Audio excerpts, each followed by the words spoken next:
Good evening, ladies and gentlemen. Welcome to the regular meeting of the Delray Beach City Commission. Clerk, please. Your mic. Oh, my mic. Good evening, ladies and gentlemen. Welcome to the regular meeting of the Delray Beach City Commission. Will the clerk please call the roll? Sure. Mr. Markert. I'm here. Mr. Long. Here. Ms. Cassell. Here. Ms. Burns. Here. Mayor Carney. Here. Would you please all stand for the Pledge of Allegiance? I pledge allegiance to the flag of the United States of America and to the republic for which it stands, one nation, under God, indivisible, with liberty and justice for all. Thank you very much. Okay, approval of the agenda. There are items. I'll start. I was going to pull 6D1, or do I have to pull all of 6D? I don't Because see there's two items. There's 1 and 2. It has to do with the budget. Yeah, you have to pull it all. To pull Yeah. the Pull That entire. entire document, yeah. Right. And then I wanted to pull 6H. So 6D is going to be 7AA? Yep, I'm pulling 6H and 7, 6I for the 6. sole purpose that I want to review the change orders and discuss change orders in general. So 6H will be 7BB, and then 6I will be 7CC. BB and 7CC for I. 7BB Thank you. and 7AA. Okay. Anybody else with any changes to the agenda? I don't. Thank you. Then, if may I have a motion to approve the agenda? Mr. Motion. Moore. The 6F. Excuse me, I apologize, Mr. Mayor. Item 6F, Yes? that would have to be removed. The acceptance of the right-of-way, 245 Southeast 4th Avenue, it needs to be updated a bit. We're pulling it from the agenda? Yes, sir. Okay. Thank you, Madam Clerk. 6F. Then with those, are there any other changes? Okay, to have a motion to approve the agenda as amended. Motion to approve. Second. All in favor? Aye. Any Aye. opposed? Great. We have a presentation today. Kent Edwards is somewhere here. There he is. Talking about our annual tree planting program and giving us an annual report. Good evening, Mayor and Commission. I'm Ken Edwards, Sustainability Officer for the City of Delray Beach. I'm very happy to be here to give the annual tree program presentation. I would like to recognize Chris Chittister, who's the Sustainability Coordinator, and also Sophie Eldridge in the back row, who have worked on tree planting program items. Okay, so you're all familiar with the tree program. There is a long history. Some of the recent activities include a 2019 tree canopy assessment. It was in that report that the 23% coverage was determined and recommendation for planting 10,000 trees in 5 years to increase canopy to 28%. There was also a recommendation to focus plantings in the lower canopy area. Other activities included 2020 beginning of the tree planting program, and in 2022 we completed an urban forest management plan and tree inventory. So trees are clearly important to the city, and rightfully so.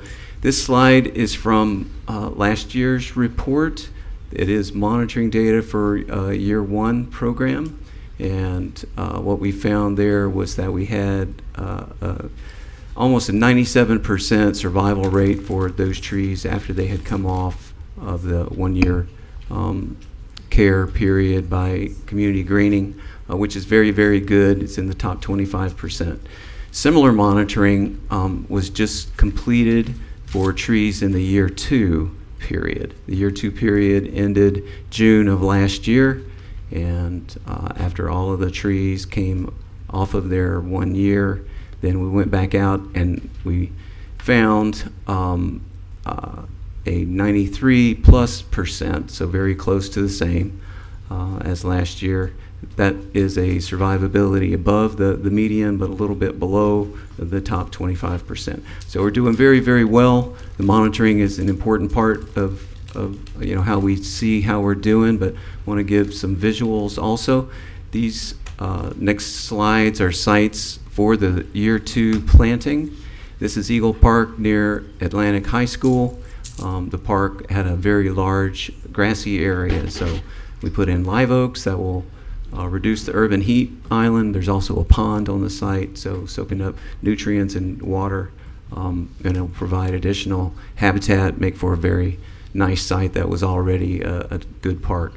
Here is a dry retention area on Northwest 15th Avenue. The community had asked and continues to ask for enhancement for years. Every time we're out there, almost someone comes by and talks about how much they like the plantings there. We have a wide diversity of trees that are on the site, and as a stormwater management area with trees soaking up nutrients and water, it adds to the functionality there.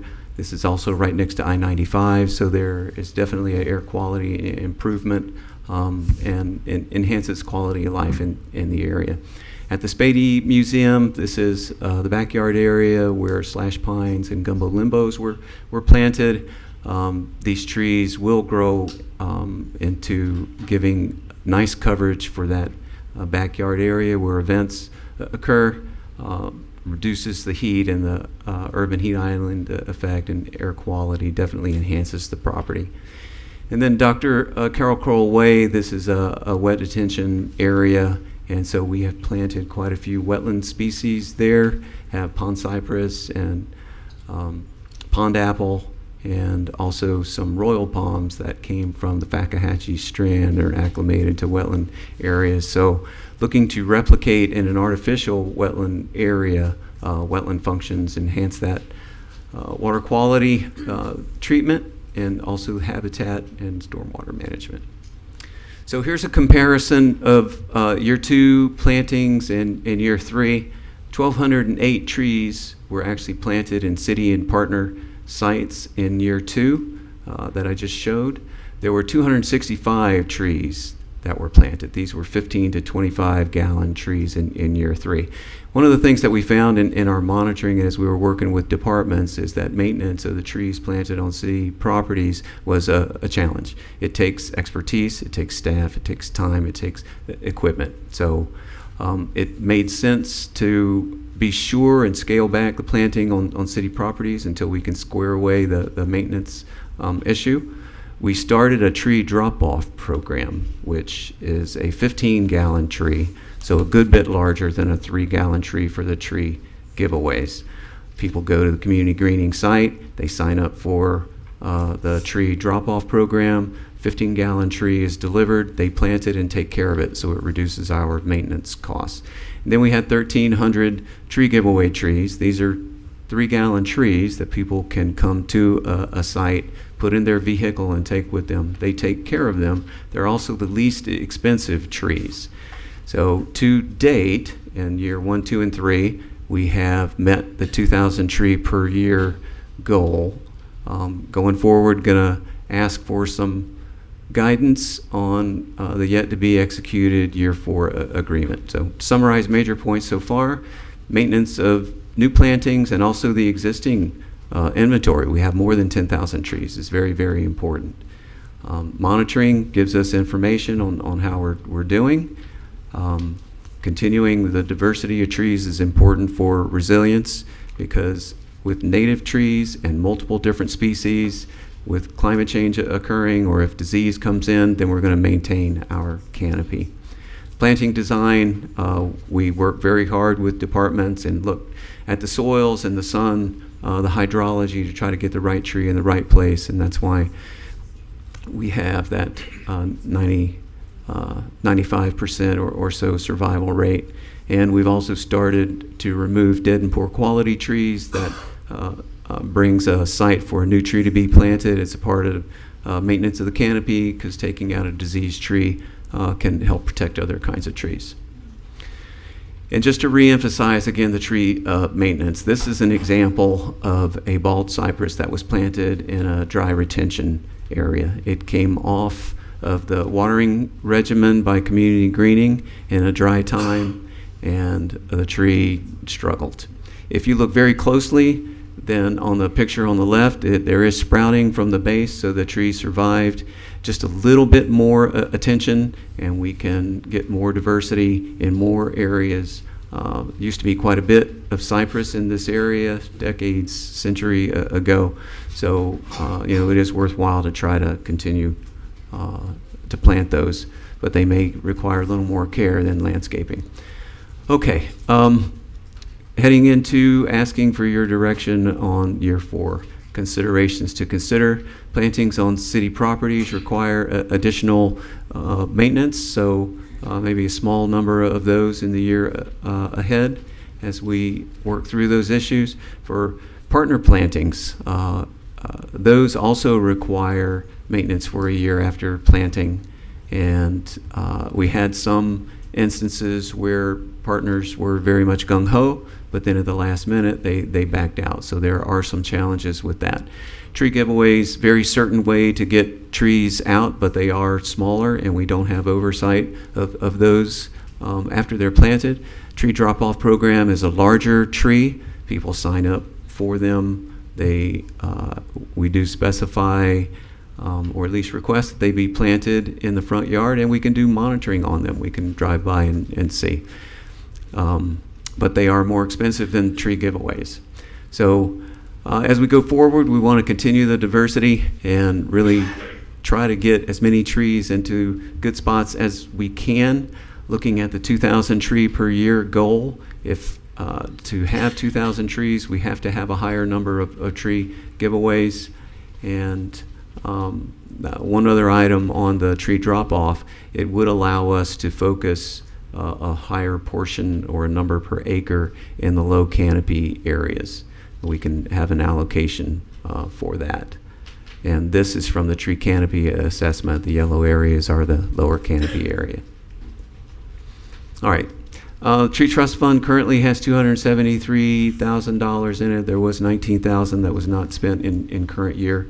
So this is less than the $325,000 that was for last year and the year before. We have asked for a draft of the price table, and if you would like to see that to get some actual numbers, then I'll be happy to pull that up for you. And with that, we'll take any questions. Thank you very much. Sorry. Thank you very much. Commissioners, any questions for Mr. Edwards? I have a couple quick ones. Thanks, Kent. Great presentation. I think we joked about trees kind of being like one of the things that everybody kind of agrees on in Delray. And that's a short list that everyone cares about the tree canopy. It's kind of like the third rail here. And so I really appreciate you guys really being adaptable over the years and making sure that we are continuing to hit those goals. I've heard a lot from residents about the tree drop-off program. I know it's extremely popular, so that's a great program. I'm wondering about the funding into the tree fund. Do we have additional funding likely to come online from some of the projects that have been approved? I was under the understanding that we should have a decent chunk coming in like through next year's budget that could help us kind of square those numbers and keep up with our goals. I don't have the projects that are in-house. I know that Development Services has that in permitting, and also that money's not guaranteed, as everyone knows, until the check is cut. But there is a possibility that there would be additional funding that could come in. Gotcha. Okay. We'll just have to keep an eye on that and do what we can with what we got. But appreciate all your hard work, and especially community greening and everyone who's doing it. And it's great to hear that we're looking into the maintenance aspect of it more and focusing more on that. I think it's crucial we get these trees to maturity, obviously. And so, great work. Mr. Marker. Thank you. I just want to say thank you for what you do. I think it's absolutely amazing that we're doing this. It's clearly really important to our community and to our future. So I appreciate what you're doing, but I don't have any questions. I think it's great. Thank you. Commissioner Casal. Yeah, sure. Thank you. Thank you. You know, I'm super fond of this program. I have been a recipient of one of your trees that was in one of the programs, and I planted it 4 years ago, and it's amazing. I love it. Thank you. I would like to know what the balance is in the tree fund, because by my estimation, it should be considerably more in light of even just PEB Capital alone was supposed to drop a substantial amount of money into that fund. So not for this moment, you don't need to comment, but I think what you should do is email all of us the balance of that tree fund and what transactions are upcoming, because I think you'll find that we should have money in the future. I find it shocking if we don't, actually. And actually fluctuates during the course of any given fiscal year, and it is tied directly to the program and the relationship we have with community greening. So, Mr. Edwards, you and I tomorrow will touch base in that regard, and I will have you forward an email to the City Commission, copy Terrence Moore, so that that question can be addressed. Right, and just to remind the residents who weren't here earlier, when we were talking about the budget, the money that goes into that tree fund comes from development in the city where impact fees are paid, and then we utilize that money for programs such as this and for the care and maintenance of the trees. Mr. Long recognized community greening, and Mr. Cassini, who's here, but worthy of pointing out that some of the trees that we're getting, the taxpayers aren't even paying for through the impact funds. Some of those are coming from grants he's getting from other places, so we appreciate those trees as well. And also, my daughter's friend is on the youth team. It's a great experience for kids, and I'm glad you're doing that in our city. And I like the delivery drop-off program, and I'm wondering if we're doing that in the Northwest, Southwest, can't we get a couple of our kids to dig the hole and plant it? It would seem that if we take the tree to the house and we actually plant it, we might see better results. Some of the people are older, some of them may not. And sometimes you get a plant, you stick it in the pot, and you don't do anything with it. But maybe that's next step. We could have develop talked some. about that. I mean, this is a contract, and it does take money. So Right. Unless we have some type of coordination event where we use volunteers. Right. But even to organize the volunteers takes staff time. Right. We did just start the drop-off program. Right. I mean, there was work involved in getting it going. Sure. But as of January this year, so really in 6 months, almost 500 trees. I mean, that told us this is a good way to go. And, you know, it is hard to know how much to put forward all at one time. Now that we know that will succeed, then reaching out to HOAs and trying to organize volunteers to help plant, or adjusting the tree planting contract to include more labor dollars for the drop-off program, offer it as an option. Because Okay. that's one of each of the trees has their different price. City trees, properties were a little bit more expensive, and they have the year follow-up on them. Partner trees were 15 a gallon like the drop-off, but they have the year's worth of maintenance and watering with them. Drop-off program is just the tree and the labor to drop off the tree. Right. Tree giveaways is the 3-gallon tree. The labor to organize the event and the drop-off, but no maintenance to it. So we have a lot of information now, and it's kind of a question of, do we go 2,000 trees per year? That's going to dictate a lot of tree giveaways, which is fine. If we decide to extend past 5-year time frame, reduce the number of trees per year, focus on the drop-off program, which gets us more trees into the lower canopy area, we can still come up with the same dollar figure, Right. 1,700 trees, and have a year 6 or a year 7. So there are a lot of different things to consider. Sorry about Thank you. that. Commissioner Burns. No questions for you, Kent. Thank you so much for your presentation, and thanks for what you do. Thank you. I just have a couple of things. When I remember when the program was being developed, your responsibility is to just maintain the trees for the first year, correct? Is that Right, that's So- in the contract, and community greening will take care of those that are planted on city or partner property. because what I want to make sure is that somehow trees that you shouldn't be taking care of or beyond their things are not coming out of your budget because they're really rightfully out of the city budget. That's really kind of where I'm going with that. So that allows you to keep more money, because I think we should be trying to do more mature trees if possible, and that may mean fewer trees but bigger trees to create the better canopy in those areas you talked about. So, and I love this program, and I just want to help you succeed. So I got a thing today that 21% of London has canopy trees. It's the largest in Europe. They're calling it like an urban forest in London. I mean, if London can do it, my goodness, we ought to be able to do it here. We ought to be able to do it. So anyway, That would be something. more trees in London than there are people, oddly enough. Anyway, thank you very much. Thank you. We're now at comments and inquiries on agenda and non-agenda items from the public. First, for the city manager, Yes, sir, Mr. Mayor. Do you want to have Janae? Is Janae going to be? No. No? Okay, you. I actually have 3 items, if I may. So first of all, you just mentioned Ms. Bones. So this is pertaining to the Caring Foundation. I offered an update via the June 28, 2024 City Commission information letter regarding the status based on commitments to review the structure of that particular opportunity. And at this time, I think it's appropriate that we offer a more formal, brief, but structured presentation during next week's City Commission meeting. Make it as a regular agenda item? Yes, sir, Okay. so that we can have an opportunity to offer commission their thoughts so that you can proceed accordingly. So I would like to make arrangements to that effect, and I will proceed along those lines. Okay. Next week it is. Second item is the golf course. So Sanford Ferris agreement, we talked a little bit about commitments made a few weeks ago to come back with an agreement consideration involving the Sanford Ferris organization for the design process, and some associated details having recently been discussed. I wish to publicly advise today that we are in final due diligence process in terms of a completion of an agreement. So that will be forthcoming soon. We anticipate possibly the first meeting in August, getting that squared away and taken care of, but we are well on our way to offering the specific transaction recommendation in that regard.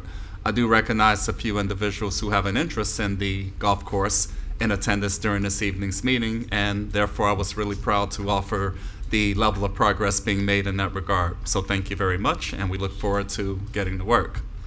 Finally, I'd like to offer a couple words regarding our experiences associated with Independence Day holiday festivities. Many of us had received some editorial comments, if you will, regarding the 2024 Independence Day program, notably the fireworks display. And this was an interesting experience, ladies and gentlemen, because the city of Delray Beach, perhaps for the first time in its history associated with an Independence Day holiday, ended up facing a series of challenges that were quite unique, much of which is a function of the utilization of an offshore barge in which fireworks are launched. And because of the active tropical season this year, notably in the Gulf of Mexico, beginning with Alberto, now of course Beryl, barges were actually positioned there, including the company in which the city of Delray Beach does business.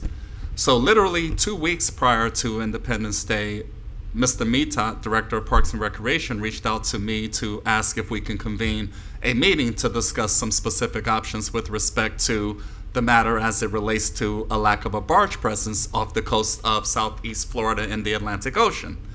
So 3 scenarios were entertained. 1, golf course location to be able to launch a fireworks show in that environment. 2, the Old School Square campus to administer a fireworks show from that location.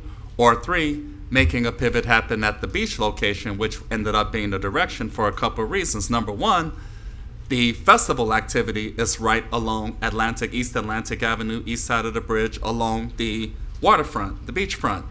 And secondly, if we had the opportunity to secure regulatory approvals to be able to offer an alternative staging area for fireworks launching and display, that would be helpful in that regard as well. So of the 3 options, direction was offered to do what we can to keep it on the beachfront, the same location where the activity, the people are, so they can have a very good experience in that regard. And frankly, ladies and gentlemen, given the circumstances, not to mention the scrambling the last few days, getting it squared away, working with regulatory agencies for the necessary permits for launching fireworks, I think we did an absolute fine job. Again, it was a bit of an adjustment for circumstances beyond the control of any municipality, not only the city of Delray Beach, Florida. So I wish to offer public support to the staff of the Department of Parks and Recreation and other departments who did good work to helping us realize this particular outcome. Because again, the other 2 alternative locations would have not been anywhere near as meaningful or as productive good. And therefore, Mr. Mita, my compliments to all involved for the hard work. You contacted me to help me scramble and offer my involvement and participation to get to that place. But ladies and gentlemen, it was accomplished, and it was a tough goal. Mr. Mita, any further thoughts, observations, or comments you may wish to share for both the commission and the public at large? What do you say? Good evening again.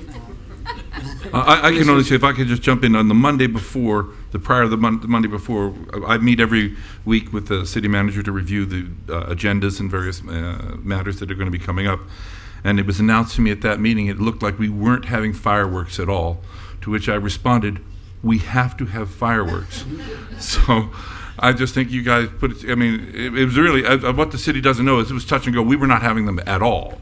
So, you know, they may not have like 10 minutes, but 10 minutes better than no minutes. And anyway, I'm sorry. No, I think you guys all did an amazing job summarizing it. Just add a little extra pieces of color for the discussion so that maybe people in the public realize that there's no such thing as apples to apples in this discussion. That's where it gets lost a little bit. When launching them from the beach, we have to use a whole different type of firework called close proximity. It changes the size and scope of what you're allowed to do. It's just not as grand. And there's, you know, we could have went longer, but it just would have been the same show longer, which, you know, and they're very, very costly, right? You would think because it's less of a show that it's cheaper, and it's actually the opposite. Because it's close proximity, it's packaged different. It's actually much more expensive. So I thank the commission for their support, the city administration for their support to move forward with the project.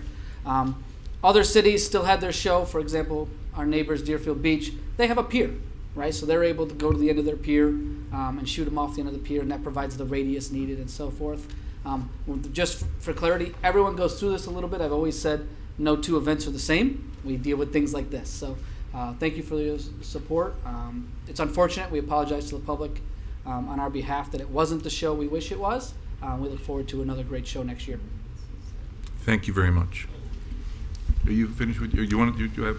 I just wanted to briefly chime in. I was actually going to bring this up during commissioner comments, but since you brought it up now, I just wanted to, you know, because we've all been probably getting a lot of emails about this. It's all over Facebook. You know, people were upset about the abbreviated show this year, but I just wanted to thank you guys for making this still happen with the extenuating circumstances in such a quick time frame. I know you guys really scrambled to do this. There was a lot of hoops to jump through, a lot of red tape, especially with our Blue Flag Award now and other stuff like that. And I think part of the problem is you guys have set such a high bar for our events in Delray Beach that we're a little bit spoiled here, right? And so, you know, the show is different. It wasn't the show we're used to, right? But like, you know, let's have a little bit of perspective here. I'm just hoping that folks, residents, will bear with us, cut us a little slack here. We still had an awesome event all day, right? A lot of cities don't have anything like that. It was a great event. You had a great band.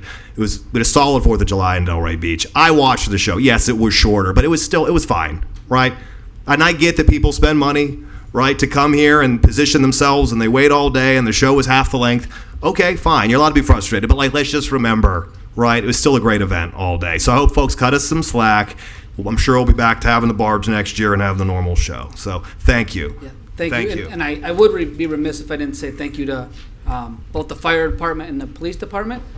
Terrence, before you were here, we actually did do these from the beach back in 2017 and actually started the dune on fire. Oh, dear. So we actually had to coordinate even with PD and fire to position a fire truck down there. They were watering the dune all afternoon and evening to make sure it was wet and therefore wouldn't cause any issues. So it was just a logistics change in entirety. So thank you to them as well. Absolutely. Thank you. Hear, hear. Commissioner Marker? I just have one comment. The shorter fireworks allowed me to spend more time with the food trucks. And You know, There are saw you priorities. who there. doesn't love a food truck? I mean, if the food trucks were bad, the event would have been terrible. But the food trucks were great. So And I can vouch for you. I saw you. I interacted with you and your wife. I spent like $4,000 on food. It was amazing. And we thank you. Commissioner Burns? Nothing? No. Thank you. Thank you very much, Mr. Mito. Good job, Sam. Good job. Comments and inquiries on agenda and non-agenda items, as we said, now it's for public comment. You please get up, state your name, address for the record. You will have 3 minutes. Hello, my name is Ted Hoskinson, and I am a founder of an organization, a nonprofit organization named Roots and Wings. Some of you know me. I have a brochure that I'd like to just leave with you because with 3 minutes, there's no way in hell I could ever say what we do. But inside the brochure is a list of letters from every single school in Delray Beach, the principals of those schools that talk about our program. We have 2 programs. The first program was started along with a good friend of mine, Chuck Halberg, who we went to Pine Grove and honored teachers. We started that in 2016, and after that year, or halfway through that year, my wife passed away. But because of that, we were able to decide to change the program slightly, and we went to every single school in Delray the next year. So we honored 242 teachers and had a wonderful year from there. And since then, since 2017, we're up to 1,600 teachers and staff that we've honored in 16 schools around this area, not only here, but Boynton Beach and Boca Raton. After the first year, the new principal at Pine Grove said, "Can you help my kids read?" So we started a reading program. We had 30 kids in the first year. The amazing thing is that we didn't develop the program, the school developed the program. It's 10 kids or less after school, taught by the teachers in the school, where the kids are familiar with their teachers, and we give them the opportunity to teach. They get to teach what the kids may need, because every school is different. You find up in Jupiter, as an example, 100% of those kids in our program speak Spanish.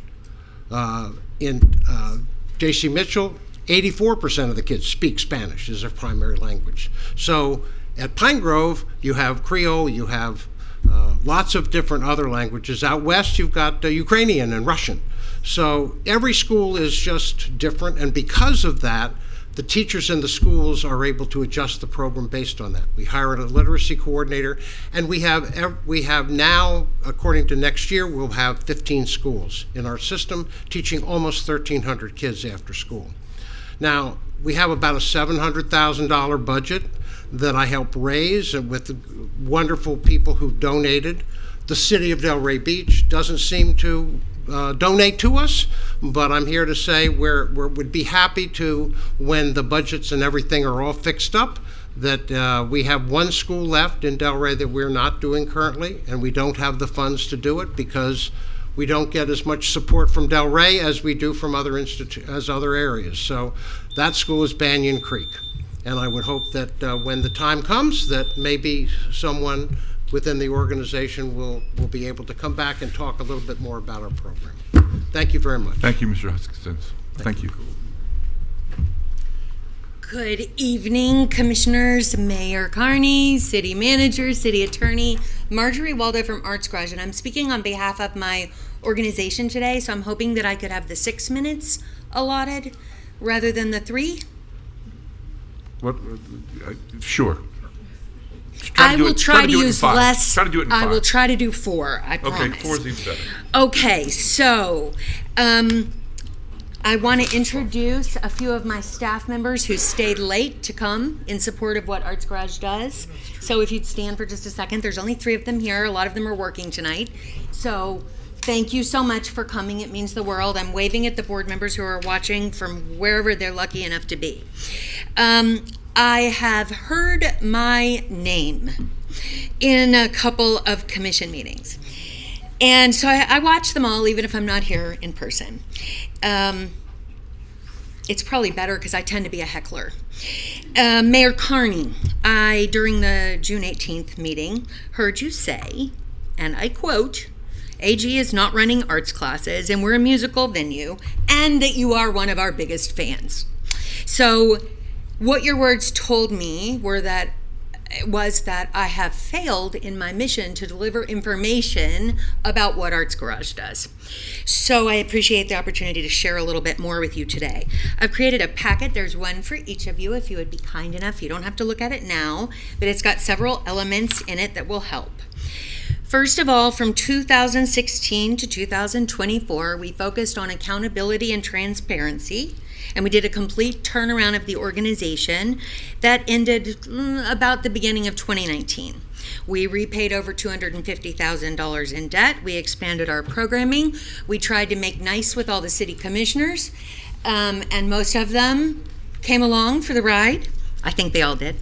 We got our liquor license during that time, which raises about $80,000 net revenue.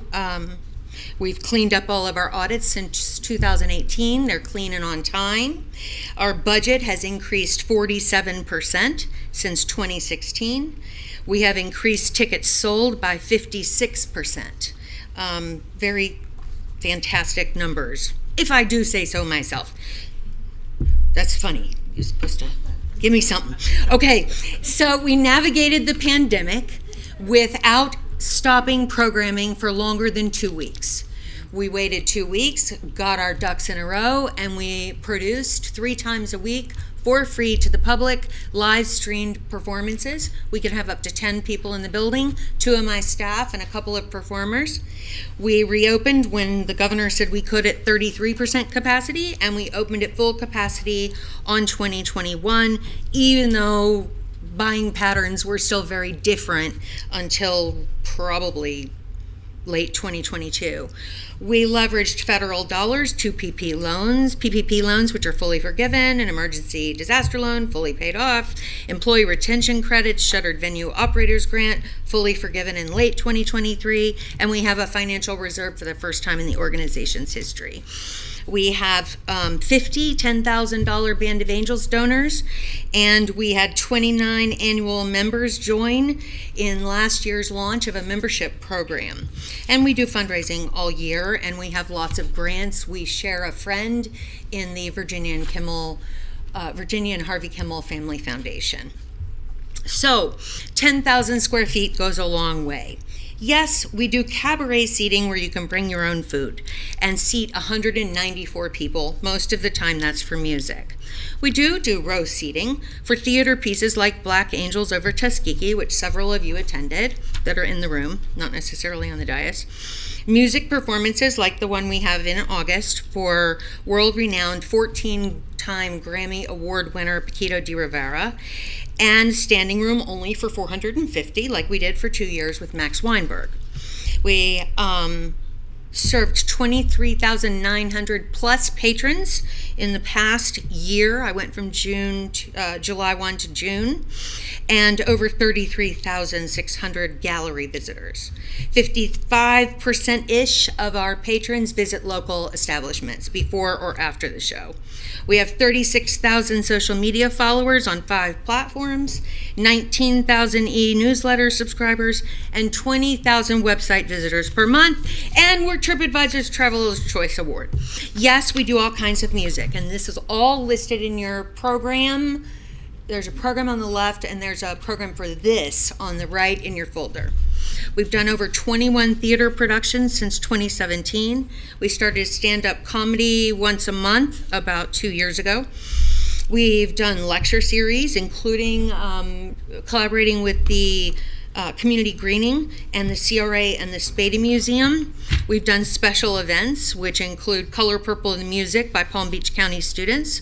Our art gallery has had 74 exhibits, nearly 34,000 visitors since 2017, 217 artists showcased who earned more than $41,000 in sale of their art. Arts education, we've had from 4 in the first year when it was breaking the bank to approximately 12 per year classes and or camps. Commissioner Markert was at the final performance for our first Set the Stage session last 2 Saturdays ago, I think. And Vice Mayor Casal's daughter is in the current camp. We've done that 4 years in a row thanks to the Kimmels. We even did Zoom classes in jazz and Java during the pandemic. So over 100 adult and children's classes meet each year in 6 to 12 week sessions. Tons of community events from Knights of Pythagoras and Milagro to the Florida League of Cities meetings and the City Managers Association, volunteering with 100 volunteers, over 10,000 hours a year, rentals, community partners, fundraising, and more coming, including a family series. Last page. New Artist in Residence series, and Paquito, and a Grammy Award winner with the #1 jazz album, Ranky Tanky, in November. Thank you, Ms. Waldo. So take a look at all the things we do, and please come visit them. I can't give you free things because it's illegal. But I would really like you to come to check it out, but it means you have to pay. So thank you so much for your time. Thank you. Thank you, Mark. Thank you, Mark. Hey, Commissioners. This is Blake Goldsmith, 32 Southeast 2nd Avenue. Marjorie Waldo just made me feel like I'm a lazy person with my life, actually. I just want to give an update in case there is any interest. It's been kind of told to me that there is.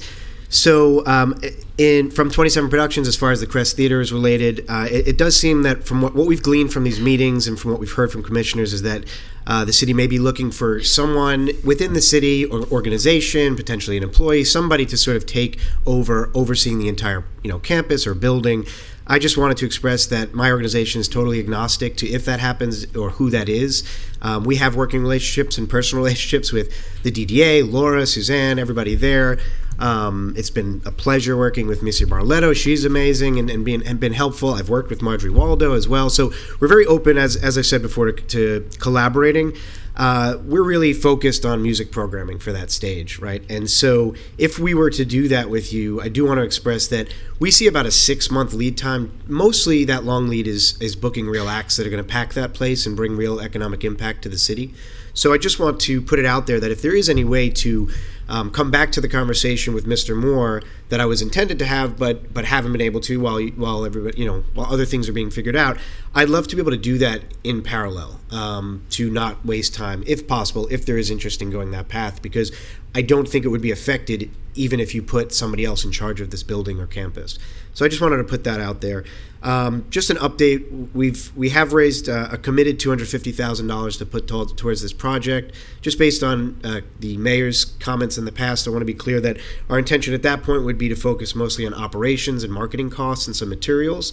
It's been clear, and we're happy to put it in writing, that anything that goes in there, equipment, anything, especially anything paid by the city, would not be ours ever. We wouldn't intend to ever leave those doors with anything but pride of what we've done there. And I think that's it. I have one more note. I should ask for 6 minutes. We're off. In addition, the last meeting on this was the direction to Mr. Moore was changed from having our conversation to assessing what the actual building needs and what that stage needs. Makes sense to me. Again, we'd love to have these conversations in parallel. We would like to offer our help, if we can, into those conversations, and also know that we have part of what we would do, even if the city were very much wanted to pay for that equipment, we'd be happy to advise, design, and install all of that equipment. We also have relationships with different wholesalers that we're happy to have the city take advantage of directly, not through us, but take advantage of those partnerships to save a lot of money on the equipment. So that's where we're at. Thank you very much. Thank you. Good evening. Yvonne Odom, 3905 Lawson Boulevard, Delray Beach, Florida.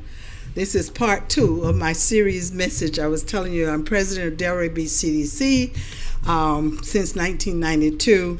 We've been here. That's 34 years if you count. We are a nonprofit, and our goal was to inform you about our fantastic work that we're doing in this city, because so many people who have moved here don't realize what we're doing. Repair and restore. The budget should be increased by the city. That's what we do, because sometimes the cities it's too much bureaucracy, and that's what we do. Housing assistance for down payment, the gap funding that should be increased. We Are Home project is alive and well. I must say it's an award-winning project. We have 10 families in the pipeline already, and what that is, they have land and they want to build on that land, and they're going to live in that house and their children to come. Also, emergency repairs we do for people. We recently did a young lady whose roof had flown off, also a fire damage. And we make sure that we're working with long-established families here in Delray who's been here their entire lives, and their houses are being subject to being repossessed. So that's our function. We do that. Also, I want to caution us about the term affordable housing, because that bothers me. I voted for that bond issue, but what I'm seeing is what people are calling affordable rentals. And those rentals have a max time where you can control the rent. Then after a certain period of time, people my age become homeless. That's what's happening now, because those builders, and I love builders and developers, but the concept is thinking we're going to be giving somebody a home. You're giving a house over their head, and in 30 years, 10 years, whatever that time frame, no house. Because my classmates now, we just had our 60th reunion. Many of those classmates are homeless because what we set now, a policy affects years to come. That's what's happening with the American Legion. I know you don't want to talk about it because it's coinciding, but when you own a building and somebody else owns the land, you have a problem. So I don't want to see our city set people up for that kind of failure when we have long gone. But now we have created this elitist people up here. And remember, those people with all that money, you're not going to have anybody to clean your toilets and cut your grass and put out your fires and protect you because we have outsourced the workforce. And that's what we do. So think about it. Thank you, Mrs. Odom. Hello, I am Ian Gadapy speaking on behalf of Windmill Theater. May I ask for 6 minutes as I'm speaking on behalf of an organization? No. No? Okay, thank you. So I am here to speak with regards to the Crest Theater and to follow up. I've had some meetings with some different organizations in South Florida, as well as have put in requests for meetings with Arts Garage that we should be having around next week. We are ready to move forward with programming in the Crest, should that be what the commission decides. Our timeline that we looked at, should there be equipment brought into that space, we are ready to go with the production as soon as December. We have rights secured for a script that I hold here in my hand. Unfortunately, I did not bring enough copies for everybody. We've toured the space, we've looked at the space, we've met with our partners, and I know that there are many other considerations to be had, and again, we are not primarily looking at the classrooms, but rather the theater itself. We believe that theater is a gift to the community, and we would love to gift the community of Delray Beach world-class theater and entertainment, which we feel that we can provide. With regards to the Crest itself, my lovely, beautiful business partner and fiance, Bethany Renee, did all of her formative years of training and acting in the Crest Theater, and so the building holds a special place in our heart as an organization. As you know, the place that you get bit by the bug is always, always very special to you. So with regards to the Crest, I know that there are more discussions to be had, but I would just simply like to ask for all of you on this city commission to please consider Windmill Theater in your considerations for the Crest Theater. As always, you know, we cannot give a budget at this current time. It would be highly speculative until we know what support can be given by the city and what we would have to provide for ourselves. But we have every one of our partners in place ready to move once we know where the city stands. So thank you for your time and thank you for considering us. Thank you very much. Hello, Mayor and Commissioners. I'm Janet Meeks, and I live at 2782 Hampton Circle South, and I'm the Formal Education Coordinator for the City of Delray. I'm here once again to speak on the Caron Foundation money that is being granted to the public schools. Since the last time I spoke, I thought long and hard about my tenure working here at the City Hall and the hoops that I had to go through to give out two $10,000 grants to schools post-pandemic for learning loss recovery. On February 1st, 2022, the City Commission, under the consent agenda items 6E and 6F, approved the grant agreement for Orchard View Elementary School and Plumosa School of the Arts to support learning loss recovery and authorization for the city manager to sign the grant agreement. I explained in the cover memo the grants were being given to the schools based on the needs assessment I created after the pandemic, and I explained how it was budgeted and when the City Commission approved the expenditure. In fact, I have copies of that report here if you're interested. I was told in no uncertain terms by the City Commission that these grants needed City Commission approval, even though they were under the limit allowed by the city manager to sign off on. The attorney's reason was because it was money being given government to government. I don't understand why now seven grants are being given to schools that total $91,000, and these grants were not approved by the City Commission under the same internal policy that the city attorney set forth just 2 years ago. Why does this policy not apply under the circumstances as it's money being given from government to government? I'm sure if you had read the grant application and found that some of the grant money was being given on incentives, you would have not allowed that to occur. Well, the Office of the City Manager, at the end of a education presentation earlier in the year, asked the Commission if it was okay to proceed with the grants, and you said yes. This did not eliminate the need to follow the process and bring those grants back to the Commission for final approval.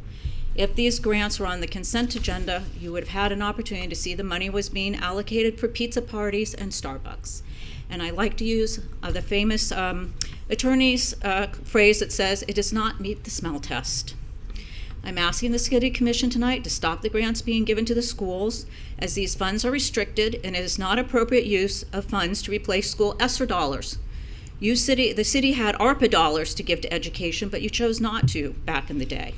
The City Commission should direct the city manager to write a letter to the school district informing me the grants cannot be given due to new information. And lastly, you guys really need a grant policy. I don't believe there's one on the books, and I was a 30-year employee here, and I don't think that has changed. Thank you very much. Thank you, Ms. Meeks. Any others from the public? Seeing none, public comment is closed.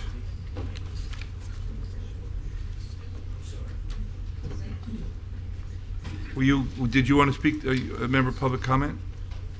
Now would be the time. If you want, yeah, now would be the time before I call the next agenda item.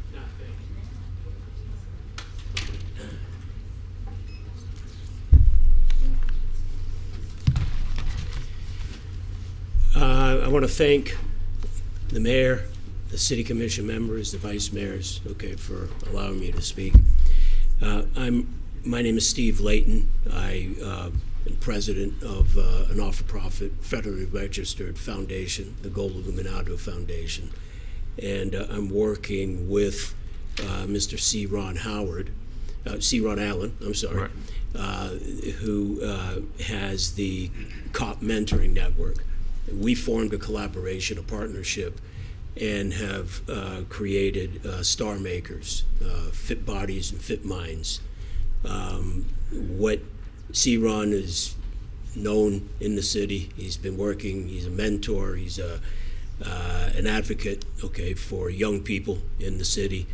And we have already spoken with and had several conversations with Carver Middle School, Dr. Shannon Grice, the 505 Teen Center, Rhonda Smith at Plamosa School of the Arts, Kay Johnson, the marketing director for the public library, Tamika Taylor, who would be the literacy coordinator, for this literacy program that we're proposing.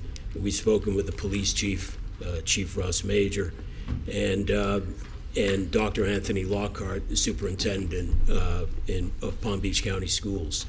What we are proposing is to bring one of the most famous soccer players in the world, to be a role model and to implement a futsal program. It's Ronaldo, wasn't it? Didn't I see Ronaldinho. Ronaldinho is 2 times FIFA player, World Player of the Year. Yep, the guy has 130 million social media followers. He has a film crew that follows him around. It would bring tremendous visibility and awareness to the city of Delray. But we're proposing to establish a pilot program at Plamosa School of the Arts, at Carver Middle School, at the 505 Teen Center, and at the Boys and Girls Club, the local Boys and Girls Club, using sport as a vehicle to promote literacy, to promote education. I know there's a huge literacy and reading problem in the city. We've formed a collaboration with Fit America that was created by Mr. Jim Baugh. And Jim Baugh was he was former CEO of Wilson Sporting Goods. He's been working with the public school system. He recognized that there was a deficit really in public schools today with budgetary cuts and everything else for physical education. Kids are becoming inactive. I need to wrap you up. Okay. I appreciate that, yes. But I appreciate your things. I actually received an email from C. Ron. It looks like a very, very interesting program. Thank you. I will be my intention is to get back to C. Ron probably in the next couple days. Okay, thank you very much. Thank you very much. Appreciate it. Good evening, Mr. Mayor, Commissioners. My name is Irene Revelis. I live at 331 East Atlantic Avenue in Delray Beach, and I'm a 20-year resident of the city. I just would like to follow up on two things. There's been numerous mentions about the Karen Foundation funding. Last time I spoke here at Commission was on that topic. I want to make sure that everybody's clear. This isn't a grant. This is a federal court settlement agreement with a consent order. So the definition of these funds, the use of these funds are governed by a federal court order. It's not a grant that is discretionary for the city to use. Last time I was here, I revealed to the commission that it had been very, very difficult to try and get any details as to the total amount of the grant funding that had been paid in, the amount that had been expended to date, and what amounts were left. Since that time, what we've learned is that timely, from 2012 to the present, Karen Foundation has made their payments annually in compliance with the court order. We have no transparency right now as to what has happened with those funds paid into the city. They total approximately $1.1 million. And we know of 10,000 here and 3,000 here and 5,000 there that were expended, but with the little information we have, it appears as if these monies have gone directly into the general fund. And I would just respectfully suggest to the commission that these issues being raised around the transparency of important monies that are coming into the city with a designated and restricted purpose are kind of like a canary in the coal mine. What's been revealed during our budgeting process is that Mr. Dunkley has shared figures that a number of months ago that there were $3.2 million in UDAG funds, which were under the HUD umbrella. The UDAG program sunsetted and those funds went into HUD. The understanding is those are now disappeared into the general fund. As Ms. Meeks mentioned, Mr. Dunkley said there were $3.4 million in federal ARPA funds and $2.9 million in state ARPA funds. That totals $9.5 million on top of the $1.1 for Karen. All these funds really at their heart are designated for community benefit and community use. I believe we need to have more transparency. I believe we need to have at least an internal accounting of how each of these funds have been spent in the community. It has been said by city staff that, ESSER dollars were put out from the schools. They didn't have them. In the city of Delray Beach was going to replace them. That's not our job. They cited the city of Boynton Beach as the example they used. In fact, the city of Boynton Beach used their ARPA dollars. They said we have 9 schools, each one has a different challenge. They worked with the district to come up with an agreement, and they gave $100,000 to each school. So I think it's critically important for all of you as our policy-making body to go back to our origin document, to look at our comp plan and understand what the education element says and how this fits in. Thank you very much and have a good evening. Thank you very much. Now, seeing none, public comment is closed. Thank you all for your comments. We're now on 7. Consent agenda as amended. Yeah, consent agenda. An agenda as amended. Second. Thank you. All in favor? Aye. Any opposed?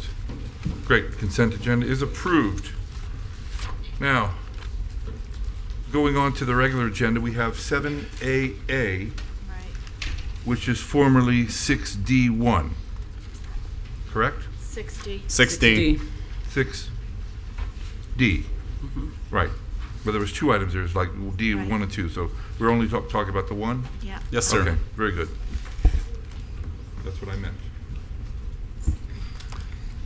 Mr. Dunkley.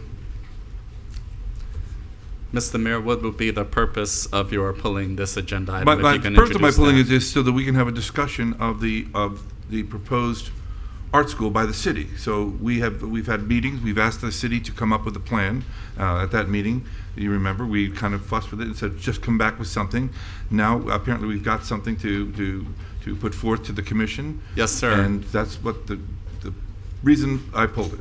Yes, sir. And Because I I know appreciate we're that. making a budget, if we're amending our budget to include the costs associated with the program, I think it's time we hear what the program is, discuss the program, accept the program, and move it forward. Yes, sir. And this is all in response to commitment and direction offered during the June 18th meeting. A lot of good work was achieved to get us to this place, and the basis for our budget adjustments as outlined supports that sentiment and guidance. So with that, ladies and gentlemen, we have a brief presentation to clarify the basis as to why we are where we are so that we can hopefully move forward thereafter. Ladies and gentlemen, do not speak all at once. However, Mr. Dunkley, this is not so much a financial presentation as it is a programmatic one. So with that, I would like to... We're not sure we need you, in other words, but thank you for your kind words. Yes. Ladies and gentlemen, please feel free. Good evening, everybody. I'm Gina Carter, the Director of Communications. You have to speak up, too. And that's not my presentation. That's not the presentation. No, but it's a good presentation, though.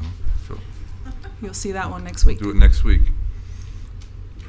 There we go. No, that's new. That's not the presentation. That's not my presentation. Either. No.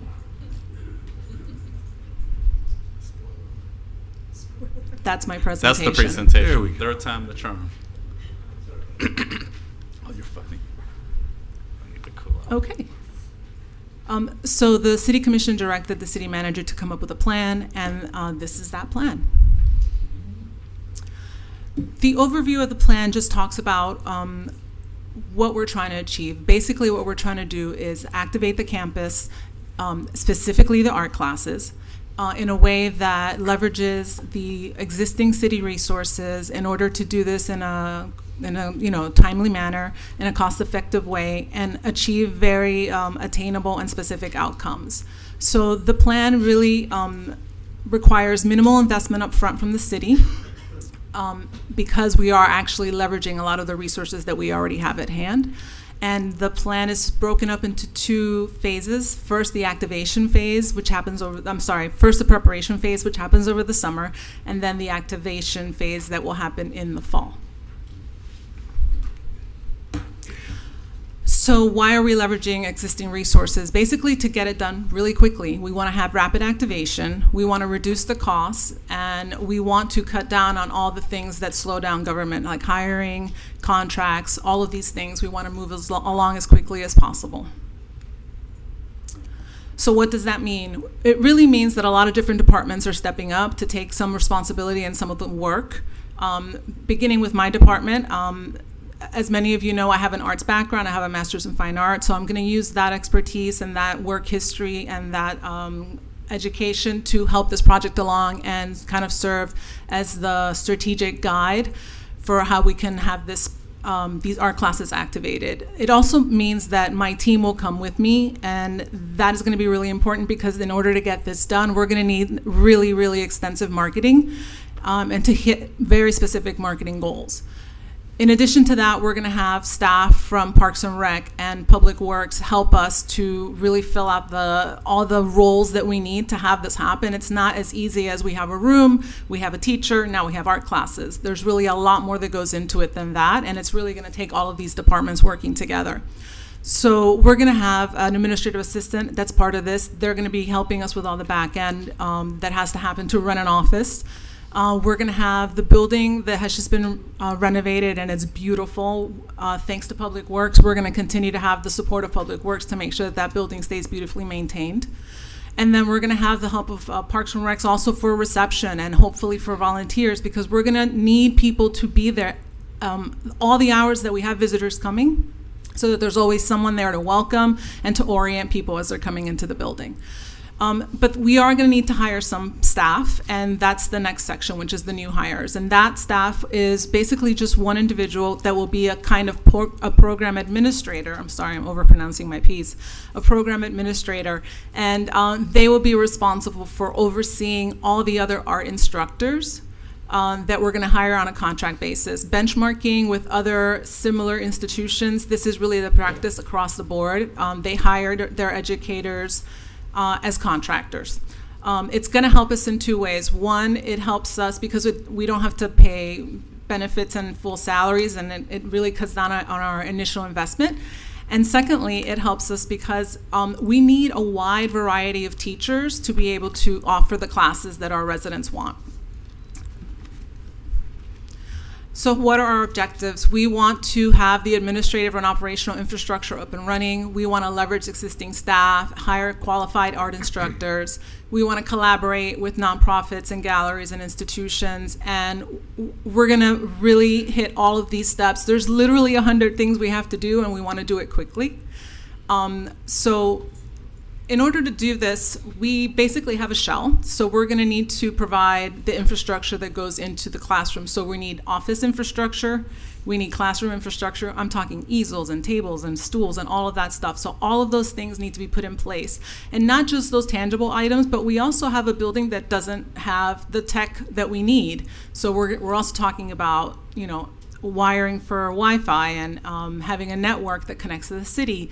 We're also talking about the process of people actually registering for classes and seeing what classes are available. So we're using some software that Parks is already using. We're going to tie into that existing software that's already been paid for by Parks. We're going to build that out and make it much more forward-facing, much more user-guided, and we're going to build that user interface so that people can go on there, see what classes are offered, see how many spaces are available, pick their classes, pay for their classes, everything online.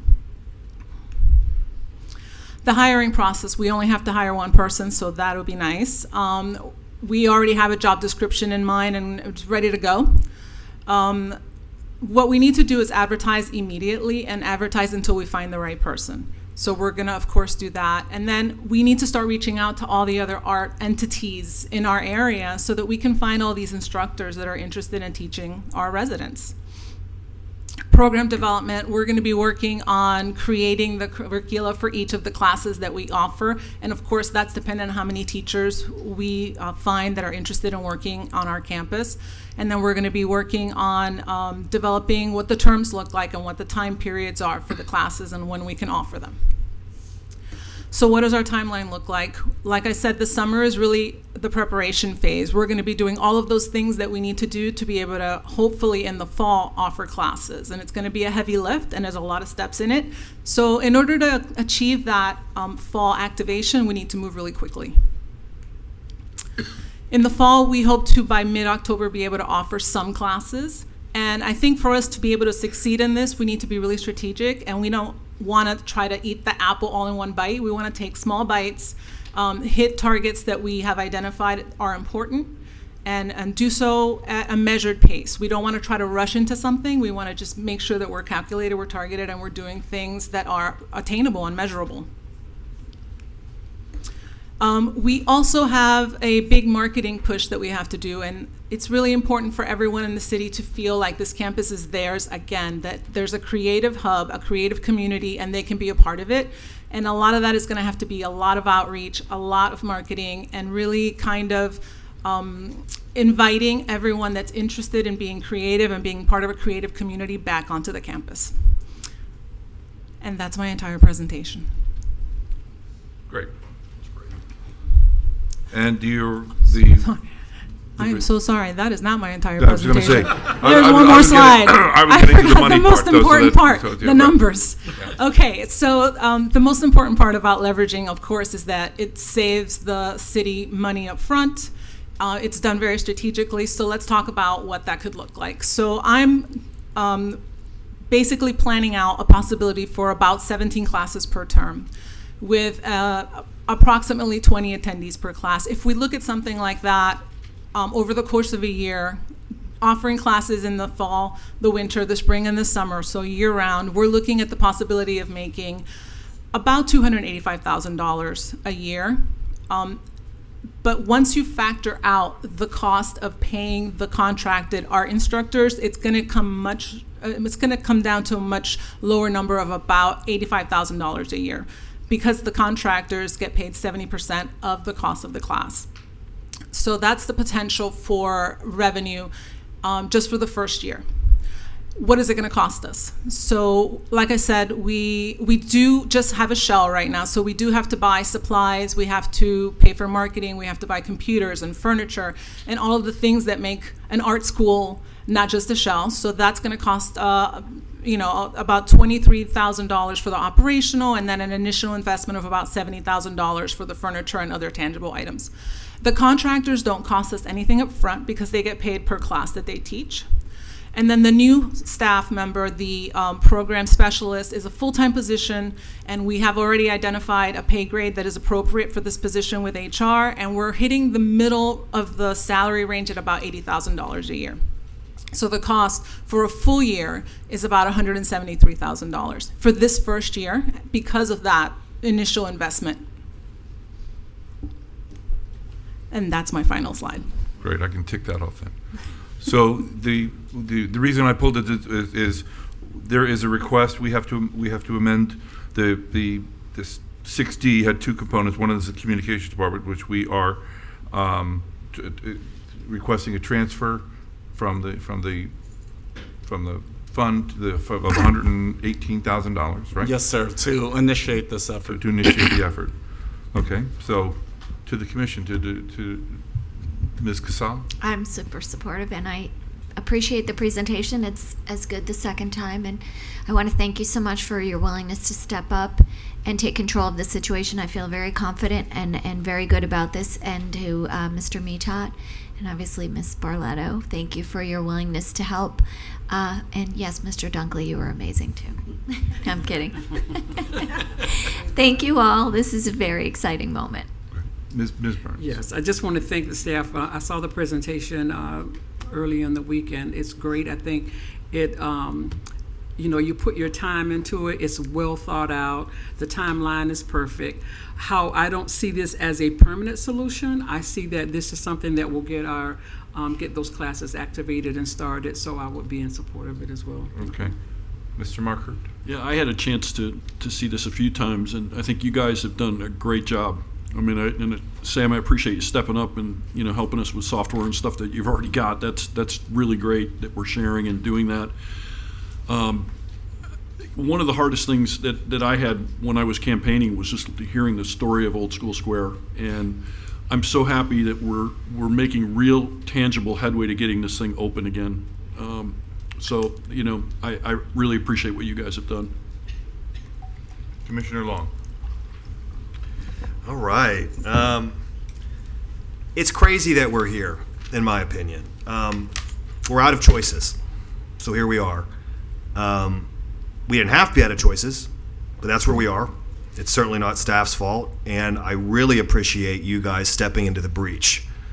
So I'm supportive because, frankly, we have no other choice. But I am trepidatious because whereas I have full faith in everyone's abilities up here, especially Gene, I'm very impressed with your pedigree and background. We're super fortunate that you have that background and can step up and do this.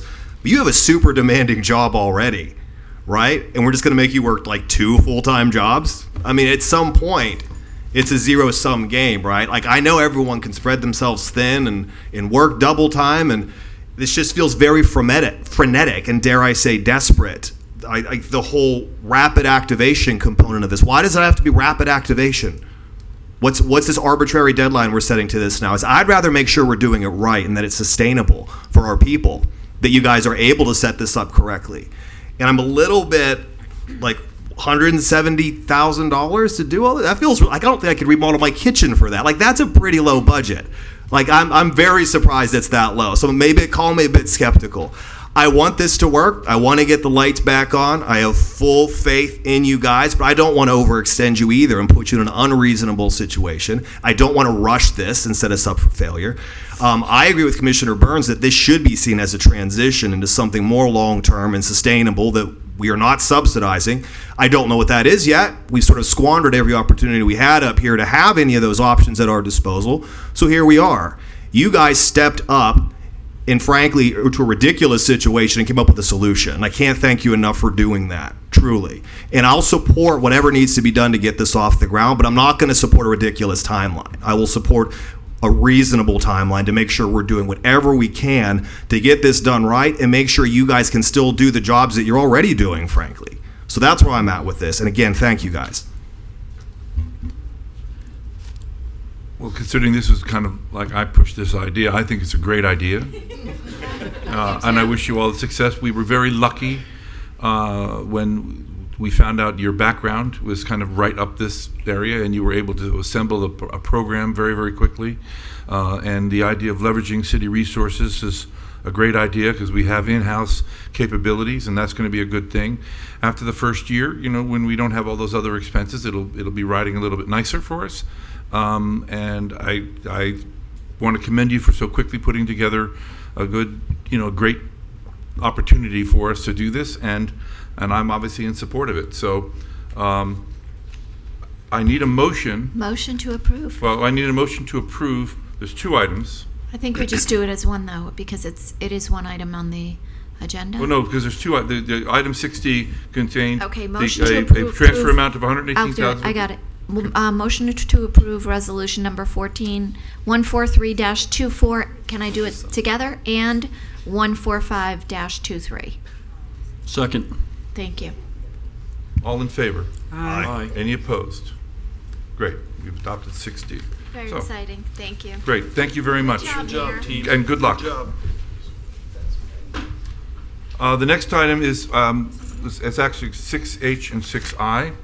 And the reason I pulled them, Missy, is because I never like change orders. I always think that there's something, Me neither. So why do we do change orders? And so I'm not saying these aren't right, but I more wanted to make the point that I hope we research very, very carefully all these change orders, because I think people just have a tendency to low bid and then come in with higher numbers down the road. And I really think we need to be avoiding that kind of those scenarios. The change orders that we bring forward typically are not related to what you would have traditionally thought of as a change order. For the one that you have in front of you today for the CEI services for Lowson Boulevard, right, it's because of project delays that occurred throughout the construction of the project, based primarily on the lack of availability of materials, and concrete being the one that we waited the longest for. So instead of it being, this is going to cost more than what we thought it was going to cost, we don't do change orders like that. Okay, but I mean, why is it the city always assumes the liability in the event that there's a shortage in concrete and a shortage? Why isn't the contractor assuming those? I mean, in this particular instance, this is the construction engineering and inspection project, or part of the project, that is required by the FDOT because it is a TPA funded project. Yep. It's required by I know it is. FDOT that we have this construction engineering and inspection service 100% of the time. So as long as the project takes, we still have to pay that service, right? The construction of this project is entirely separate, and we argue out those differences with the contractor for the service. So we don't pay if they don't meet their contract deadline. Then they're subject to liquidated damages and other things that if we impose them, if there's not a good reason why they run over, then it would pay for this additional service. Okay, and then let's just wait. I'll take the second one now. Is it the same issue? That one is not mine. The polyphosphate. That would be his son. Should I do a motion while he's on his Oh way yes. out? Why don't we do a motion? Okay, motion to approve 6H additional spending agreement RFQ number 2020-020. Second. Okay. All in favor? Aye. Any opposed? Okay, approved. Mel, you're up. And I guess, didn't they know at the beginning of this contract that this polyphosphate was going to be part of the requirement?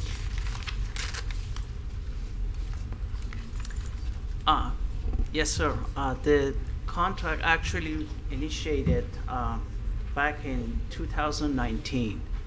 And orthophosphate is what we add to the water for corrosion inhibitor. So for the lead and copper will not leach into the water system. I hate to say that, but the proper dosage was not at that time that they estimated. That was way before our time. It wasn't enough to meet the requirement for the water quality control for corrosion control part that we are dictated by the Department of Health. So we're bringing that into the par As a result, we are purchasing more of the same quantity. But I'm saying, isn't the contractor, when he looked at the thing? He's not a contractor, is it? Oh, I'm sorry, I didn't mean to stop you. No, that's fine. I'm just saying, at some point, we had this contract with this Caris LLC, right? And they were going to be, they did the analysis to figure out how much we needed. You entered into a contract? They did not do the analysis. They're just a supplier. They just are supplier of the chemical. So originally back, they assumed a certain amount that was going to be used every year. Okay. So we are actually purchasing more. We are, just to let you know, we have to maintain 0.2 milligram per liter of orthophosphate in the water. And so that's the extra material that we are going to use. And it wasn't the supplier estimate, it was a number that was originally established back in 2019, how much every year was going to be utilized. Okay. All right. Yes. Thank you. Motion to approve additional spending on contract ITB number 2019-047. Second. Thank you. All in favor? Aye. Any opposed? Okay, great. We are now going to 7A, correct? Yeah. Correct. Are you on this The one? interlocal agreement between the town of Gulfstream. Mr. Green has got to be around here. Welcome, Chief.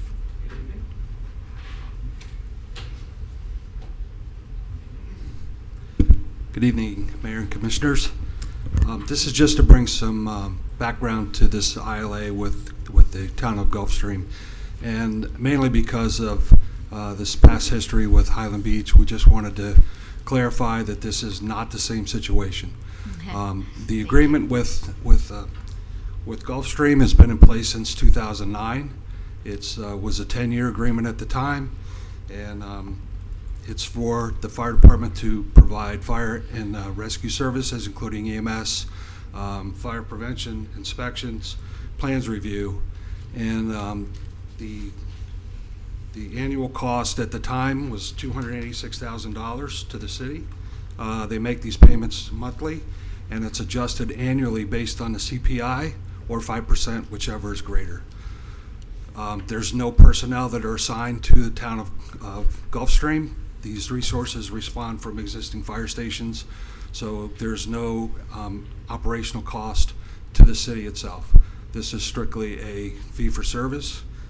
They run it annually. We run about 185 calls a year there, so it's like 0.5 calls per day.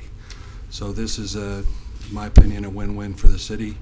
This would be a 5-year renewal of this existing agreement. So I'm open to questions. Okay.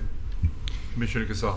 Forgive me, and you said it's a win-win, and I'm just, in the situation with Highland Beach, there were questions about how much we were serving. Obviously here there's not an exchange of service, we're just providing the service and then we're getting compensated.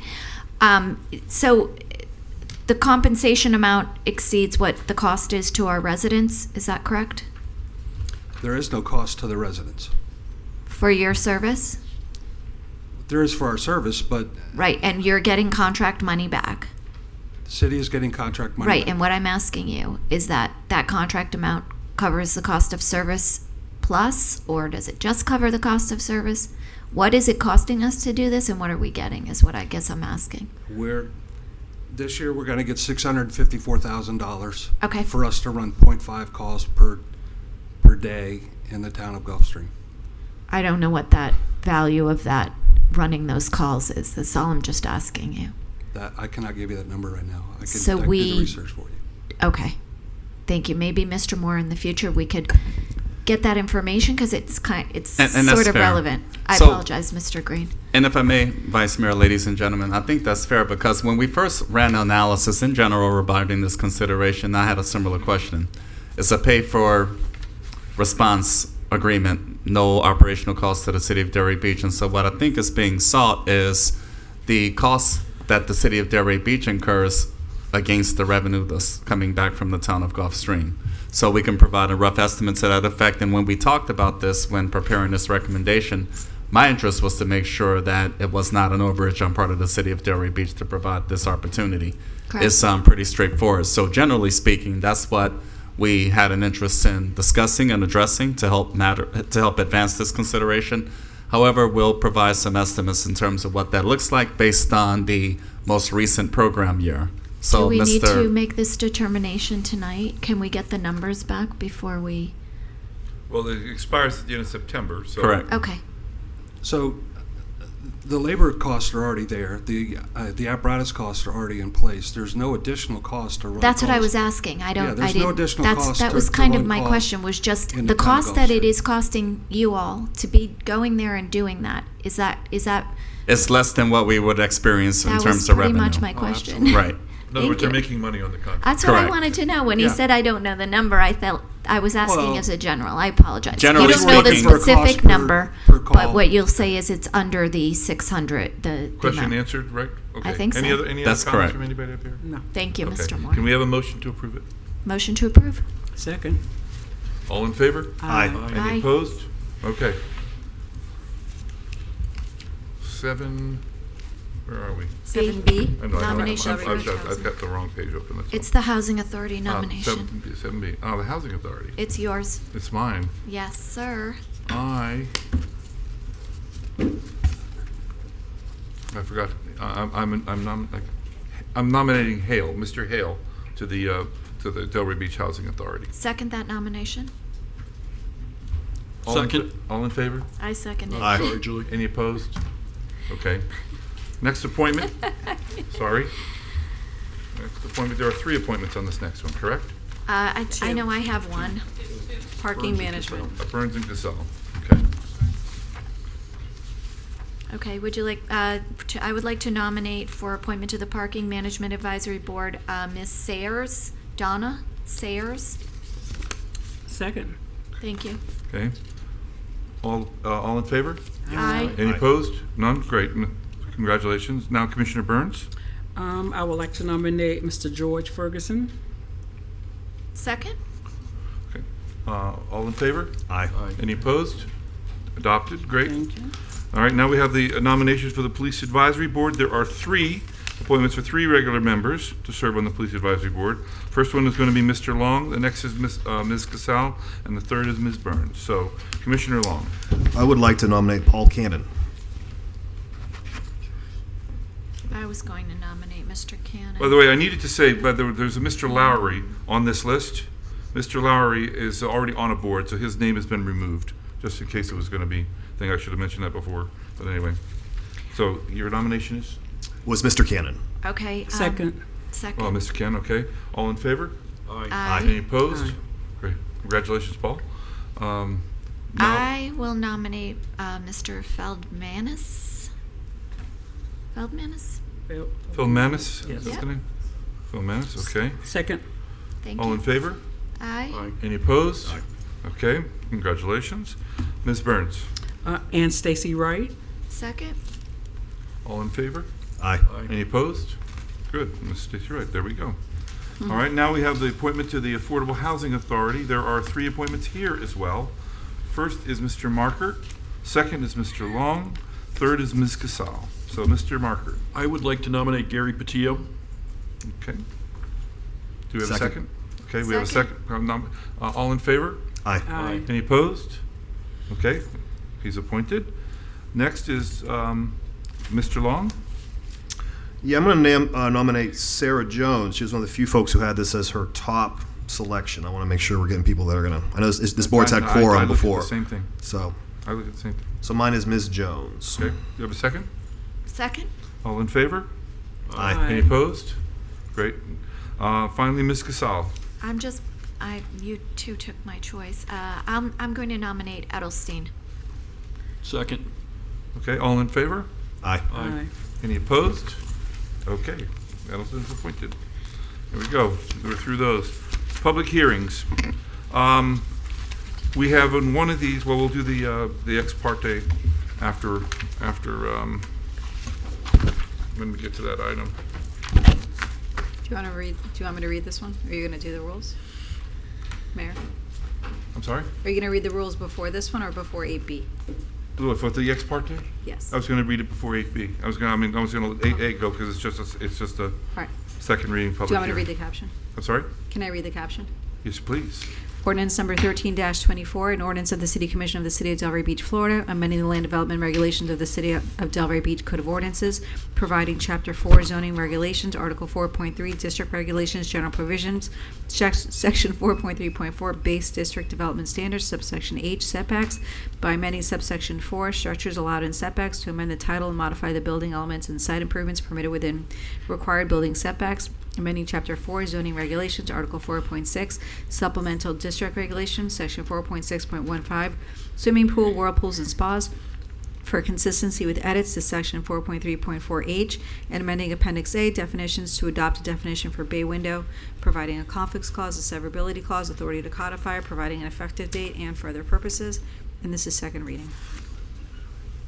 Great. And Thea?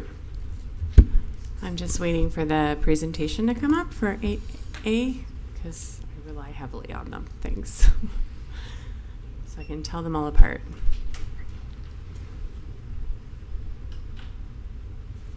Thank you. Okay, so this is a city-initiated amendment, and this is relative to structures and different design elements that are allowed in building setbacks. And I know the knee-jerk reaction to anything allowed in a building setback is like, no, this is your setback. Okay, but there are a lot of elements that just by their nature are beyond the building envelope. So by way of background, in January of this year, the city adopted a zoning in progress via resolution number 3824. And this has to do with balconies that encroach into building setbacks. I think at the time you'll recall that some of you will recall, I'm sorry, that the list of things that are allowed to go into setbacks, for example, includes roof eaves, right? Because sometimes the roof overhang is longer. And over time, before I was the director, there was an interpretation that, well, if a roof eave could hang over and you could stand on it, then it becomes a balcony, and who doesn't love a balcony, right? And so then bay windows were interpreted to follow the roof eave. And so it just kind of had gotten away from us. The other issue that we were having, as I think our infill housing and buildings have increased in size, is that maybe not every setback should have the same allowances. So while it's great to have a balcony off the front of a building, maybe not having one on the side interior looking into your neighbor's yard where your shorter setback is as desirable. So we requested a zoning in progress. This is what the current code before this amendment says, and it lists all kinds of things. Some of them are interesting. Rock gardens, which I don't think I've ever had a complaint about somebody's rock garden. But again, they treat all the setbacks the same. Some of the elements have dimensional criteria, others do not. And then, like I said, balconies and bay windows have been approved via an interpretation, and then balconies turned into more than a railing. They started getting more and more massive and intense. So when we're talking about balconies, these are things we're talking about, right? That it's a projection that may have brackets, and it's enclosed by a wall or railing to ensure that you're safe. Building code will tell us how tall that wall or railing needs to be. But balconies started to have an overhang, and then they had a privacy wall, and then they started having screens, and all of a sudden, that's not a little balcony anymore. That is a pretty massive part of the building coming forward, and maybe that part should be under a building setback. So we really needed to kind of regroup. You can have all these things, they're quite lovely, but maybe not coming forward of the build-to line in all cases. So it's not about the design, it's just a question about how much really should be allowed to go beyond the minimum setbacks. So that's what we were regrouping. So what you have before you is an ordinance that changes the table and divides it into three kinds of elements. One, things that are kind of attached to the building that encroach. So those roof eaves I was talking about, awnings, things like that, including balconies. Other elements that maybe just need to have a lesser setback. So your generators, your AC units that come in, we frequently have people who are wanting to install power generators. We live in Florida. The building is already built to its maximum setback. So like an air conditioner, sometimes those generators just go in the side setback. except that that's okay if the generator is 3 feet or less, but sometimes these are pretty massive. And so if anything is more than 3 feet, it needs to be treated a little differently. So that's why you're going to see this. The other thing, as I mentioned before, balconies, which can extend no more than 3 feet into front and side setbacks, vertical privacy walls, other things like that.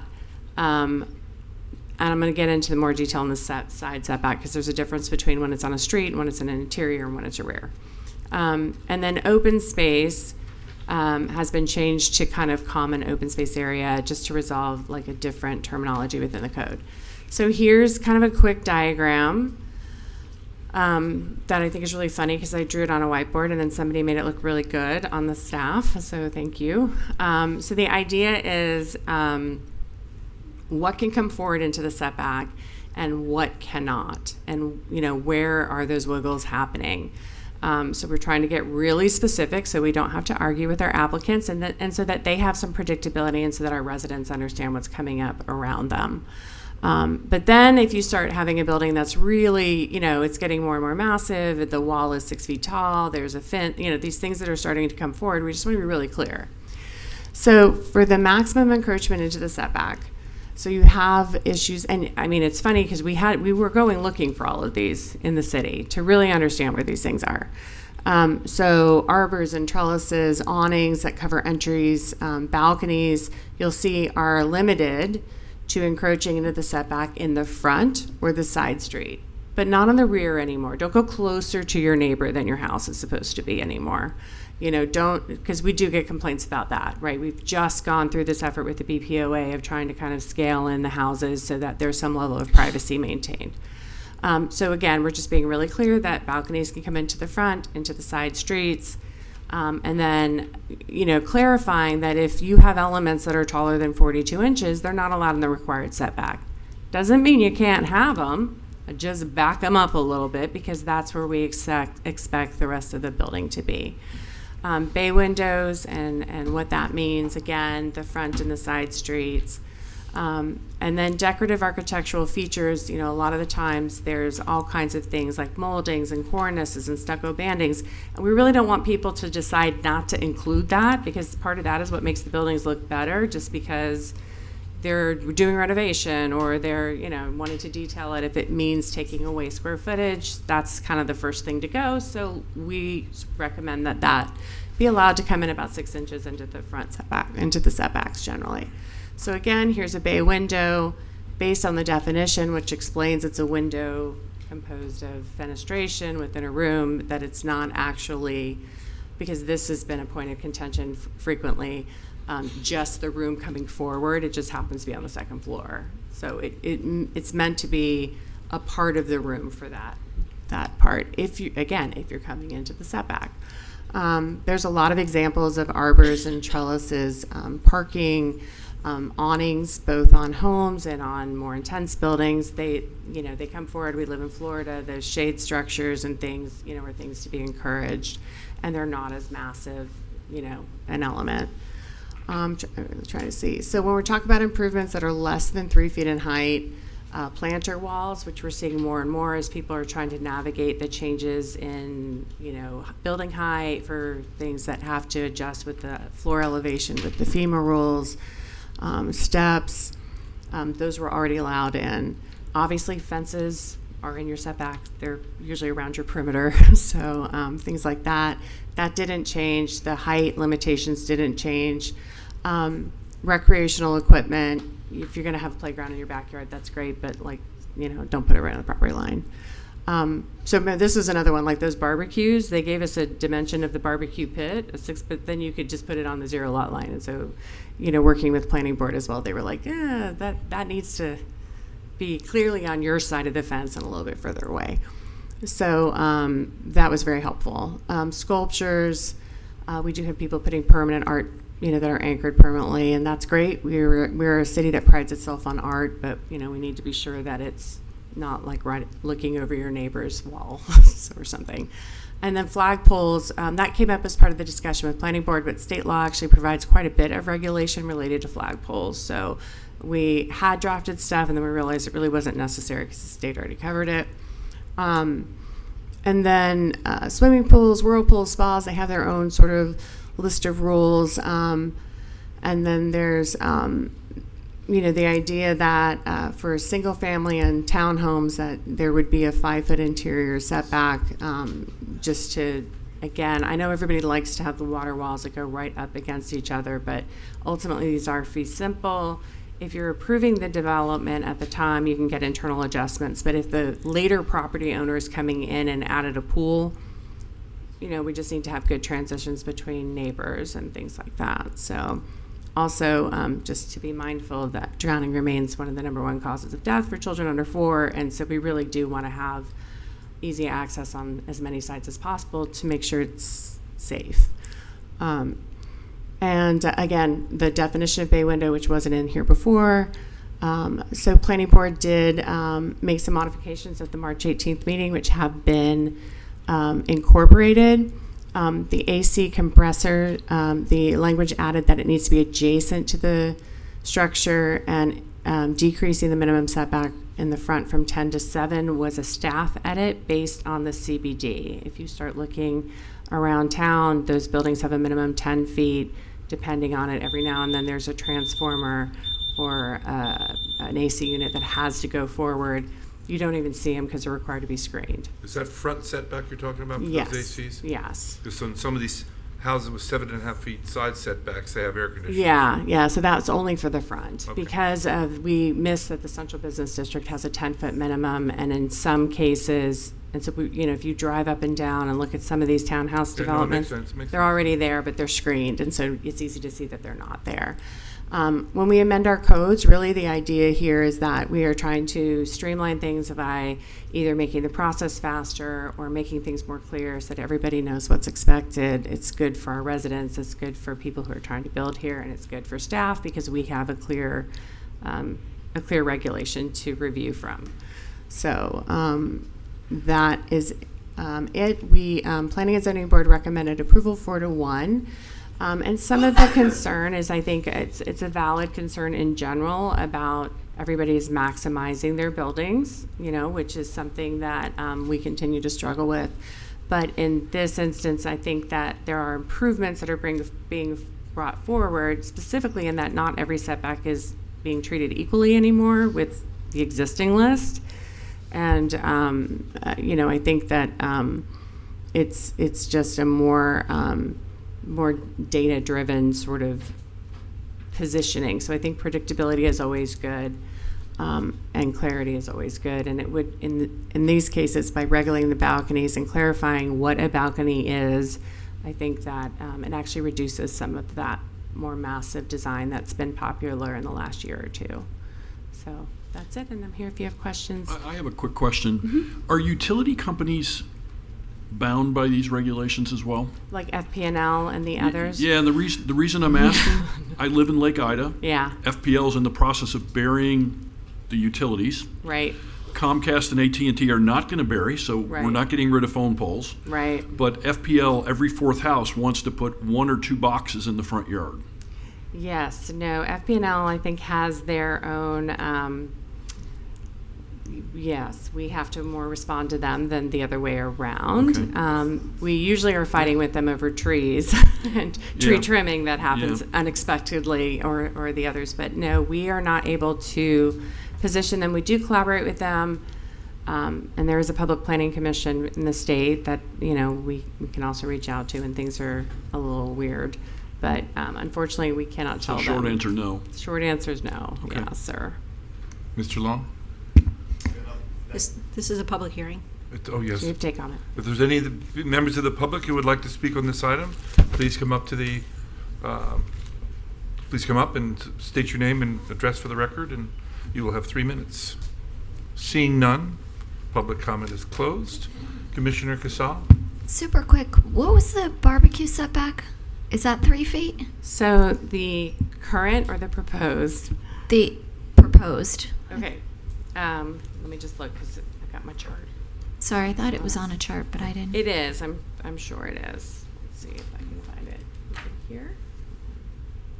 We tried backwards. Oh, it works. Barbecue pits are, I think they were 5. There we go, yeah. Modified as a setback from it. I have it. I'll tell you what page it's on otherwise. I'm sorry. No. It's okay, because it didn't have it only limited the size of the pit. It just said it could be in the setback. So, if it is a site it's less than 3 feet tall, so you can't have, something bigger. It can't be in the front yard, it can't be in the side street yard, and it has to be set back at least 5 feet from the rear and the sides. Got it. That's reasonable. Thank you. Okay. Commissioner No Burns? questions. I know you've been working hard on this, so congratulations. No questions. I'm assuming that if people want changes, that these would be waivers that would come to us? Yes. Well, depending on the board, it would either go to SPRAB, to you, But ultimately through to the PZB commission. to you, yes. Landscape waivers, and there's some small things that are at the lower board level, but everything appears as an appealable, so you'll see it all. And again, none of these designs, nothing to say that anything that I showed was not desirable. It just, it's at what point can it come forward of the setback? And that's really the only issue. You could do it, it's just you got to do it in your lines, and then what do we allow to come forward? Gotcha. Okay. Do we have a motion to approve? Motion to approve? Second. Why don't you call the roll? Mr. Long? Yes. Ms. Cassell? Yes. Ms. Burns? Yes. Mayor Carney? Yes. Mr. Markert? Yes. Great. Okay. The next item is item 8B and 8C. They're going to be this one presentation for both, but one of them is a quasi-judicial. 8B, 8C, excuse me, is quasi-judicial. So I'm going to read the quasi-judicial rules. This hearing shall be conducted in accordance with the quasi-judicial rules. The applicant and the city shall have been allowed 15 minutes each to present their case.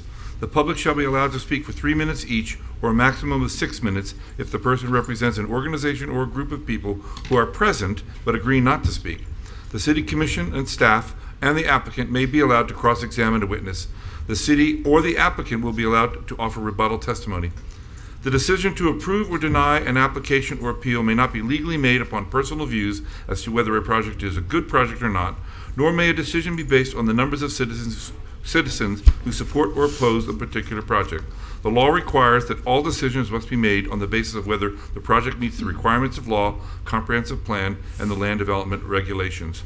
Anyone who wishes to speak on this item, if you could please stand up and be sworn by the clerk. Raise your right hands, please. By the authority vested in me as a notary of the state of Florida, do you swear or affirm that the testimony you're about to give is the truth, the whole truth, and nothing but the truth? Thank you. If you could please enter the file into the record. Well, can I read the captions first? Sorry? Can I read the captions first? Oh, yes, of course. Ordinance number 16-24, an ordinance of the City Commission of the City of Delray Beach, Florida, adopting a small-scale land use map amendment, redesignating a parcel of land measuring approximately 0.5021 acres located at 200 Southeast 7th Avenue, as more particularly described herein, from community facilities to low-density residential, pursuant to the provisions of the Community Planning Act, Florida Statute Section 163.3187, providing a conflicts clause and severability clause, providing an effective date and for other purposes.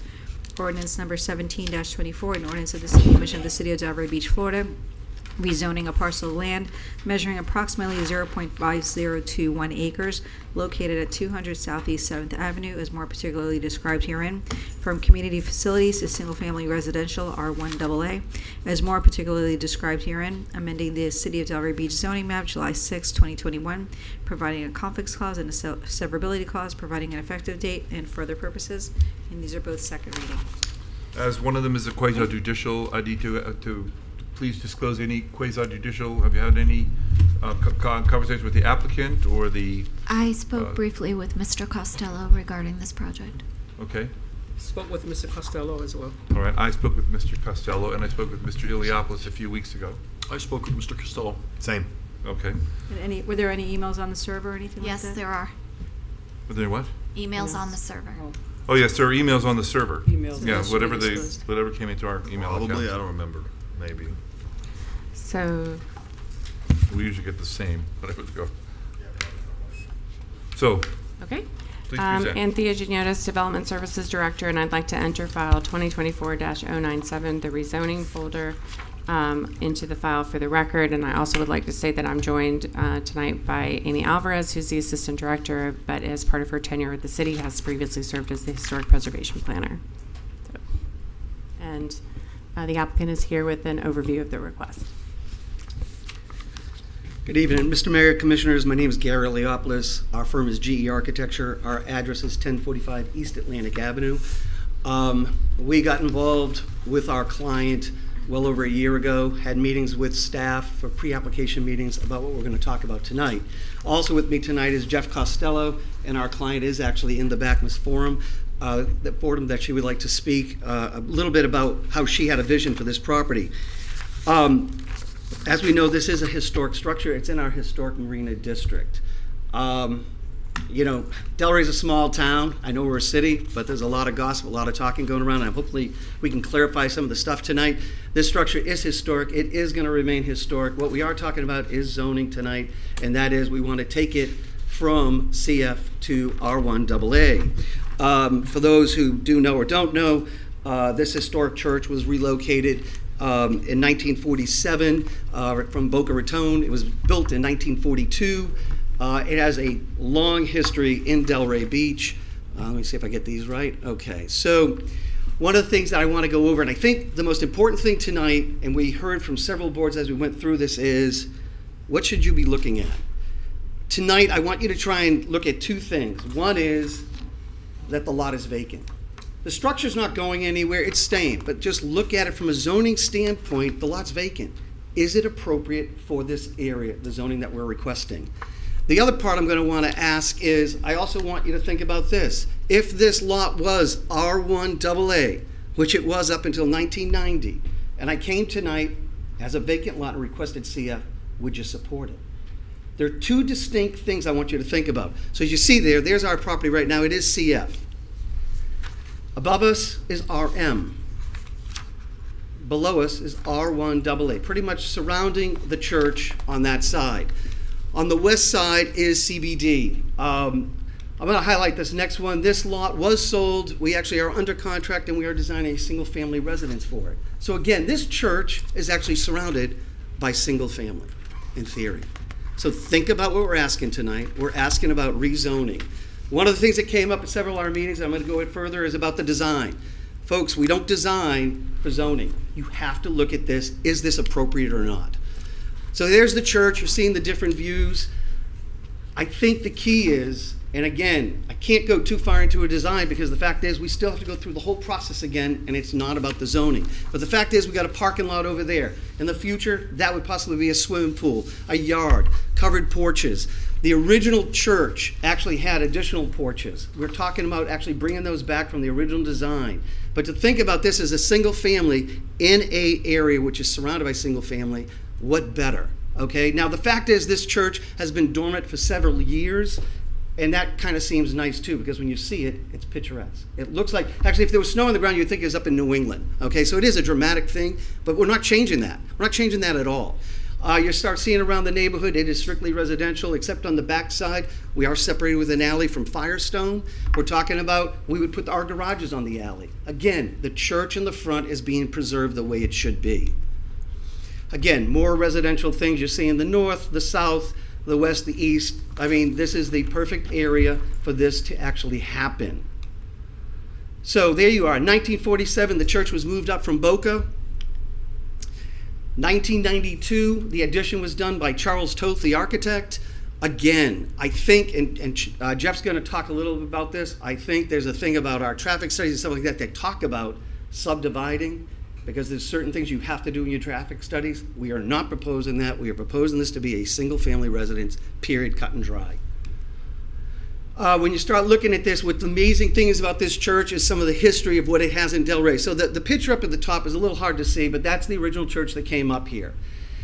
And then you start talking about how after it was moved, they actually hired Sam Margren Sr., that is the godfather of architecture in Delray Beach, and where he added, I mean, what he added was incredible. It totally changed the look of this church. With the front portico share, you got the steeple, and you had the side porches. Now, the side porches actually were removed in '56. those are some of the things we've been looking at, saying, why not bring those back if this becomes a single-family resident? This portion right here is really just showing that south addition that was done in 92. Again, I think what I want to go over with you guys, and I'm kind of going to jump beyond the rezoning happened in 1990. So understand this, it was R1AA all the way till 1990, okay? Then it got changed.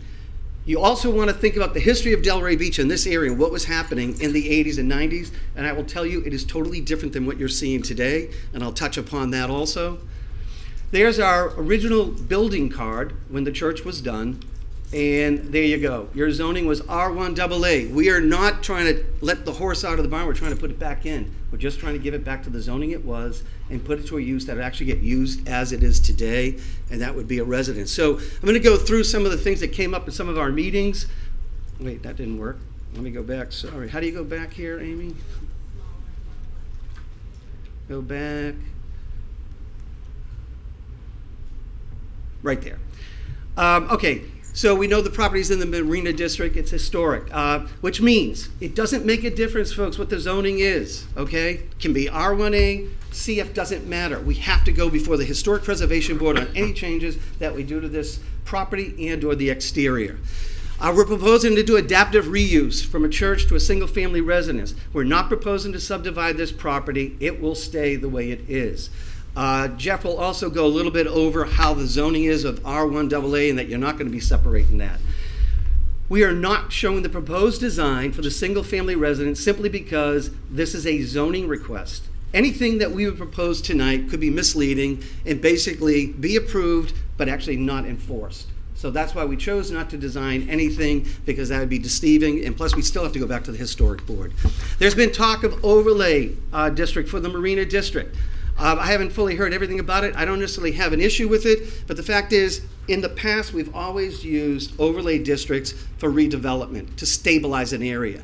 Folks, this neighborhood is strictly high-end residential. It is beyond that now. It is in a great spot where it wants to be.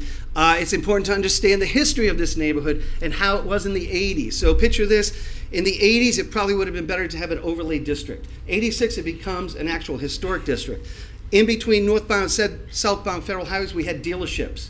The dealerships used to test drive all their cars down 7th. Okay, we had a 7-Eleven down at the end that was nothing but a crime-ridden place, open 24/7.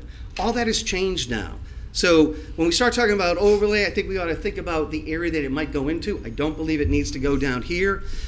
Zoning from CF to R1A, downsizing the intensity of the use to residential for a residential neighborhood, which is almost a single family around the entire property. Folks, that's as good as it gets. Always remember, when you're talking CF, you're talking about something that, you got two concepts. One is it's for the public. But guess what? It's for the public usually when it's actually public buildings. This is privately owned now. So when we say CF, however our client chooses to use it, doesn't necessarily mean it's going to be allowed for the public.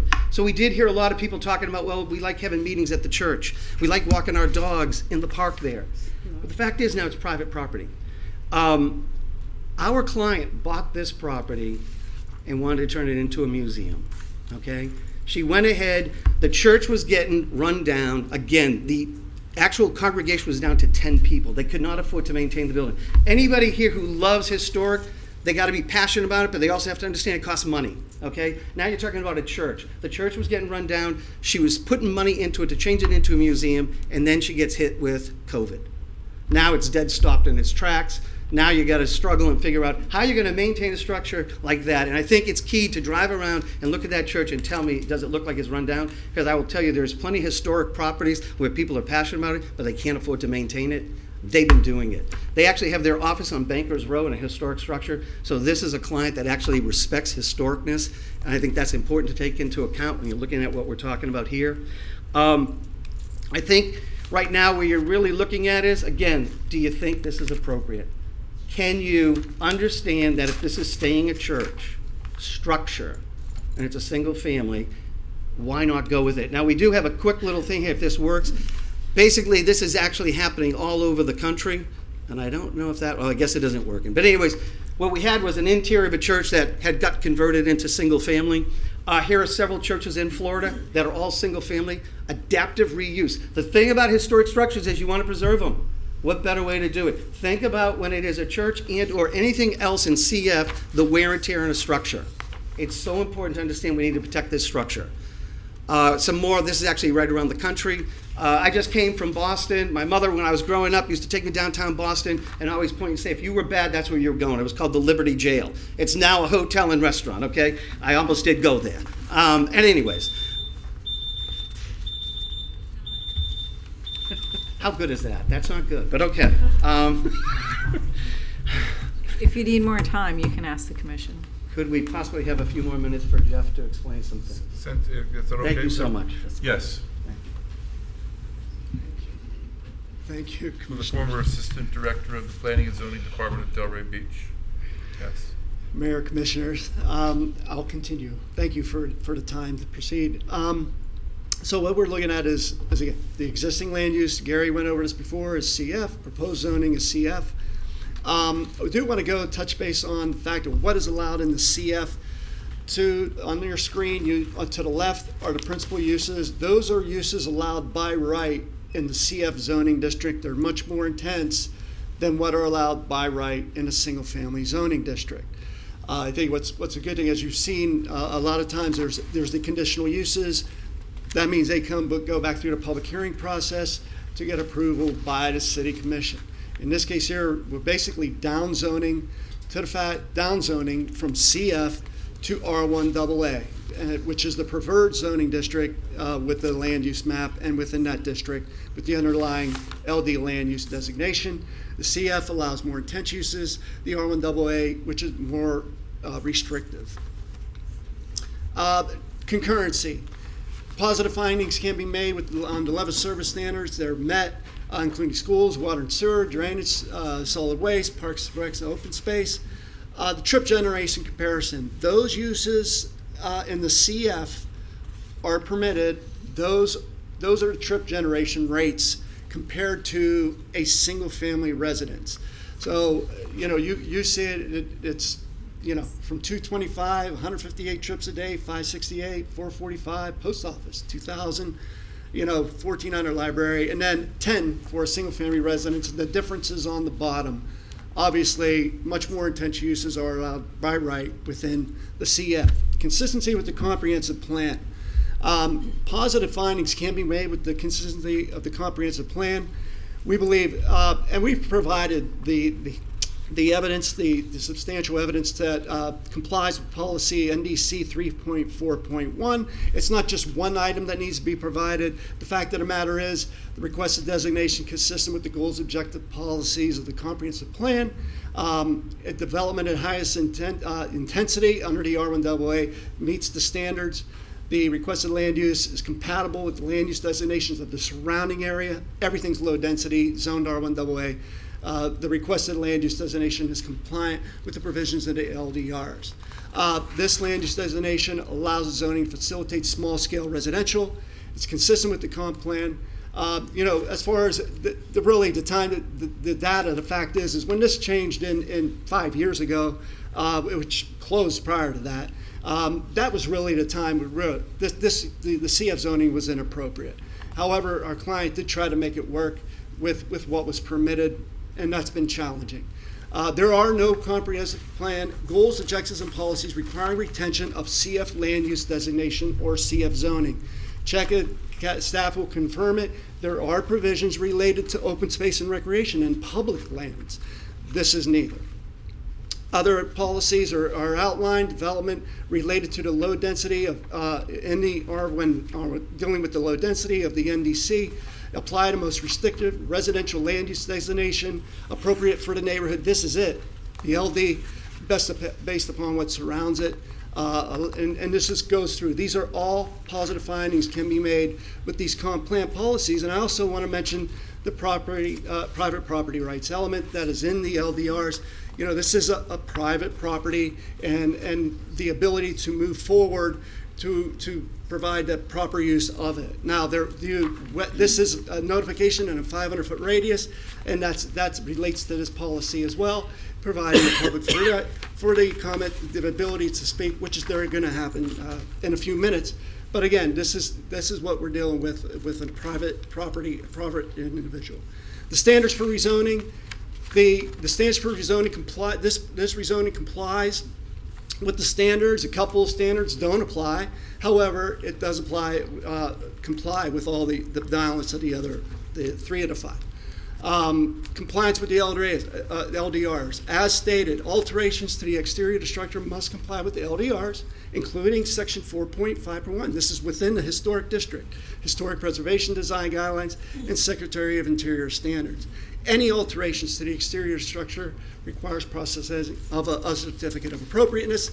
Up on the screen are the development standards for CF, lot size at 000, setbacks of 10 feet, and then you have the minimum lot size in the R1AA. Again, more restrictive. Setbacks are greater, and the limitation of the height. The height allowed in CF is 48, permitted in the R1AA 35. With regard to compliance of the LDRs, a statement for the reasons. We feel, and I know in the backup it mentioned items 2 and 3, believe that all 3 apply based on additional research. The zoning had been previously been changed and was originally established in error. There has been a change in circumstances, and the requested zoning is of similar intensity as allowed under the land use map that is more appropriate for the property based on the circumstance, particular to the site and the neighborhood. With regard to that, this is just an excerpt from the 1989 comp plan, and it does state small sites are not shown, nor are the locations of governmental facilities like the HRS building, which lease common office space, nor are churches that do not include substantial accessory uses such as educational facilities. They were all provided with suffix. This site is a half an acre. You've seen it applied. You look at your zoning map, Trinity Lutheran with the school, St. Vincent, Seacrest Presbyterian, the list goes on. Larger sites with CF zoning because they have multiple use and they're much greater than 1 acre.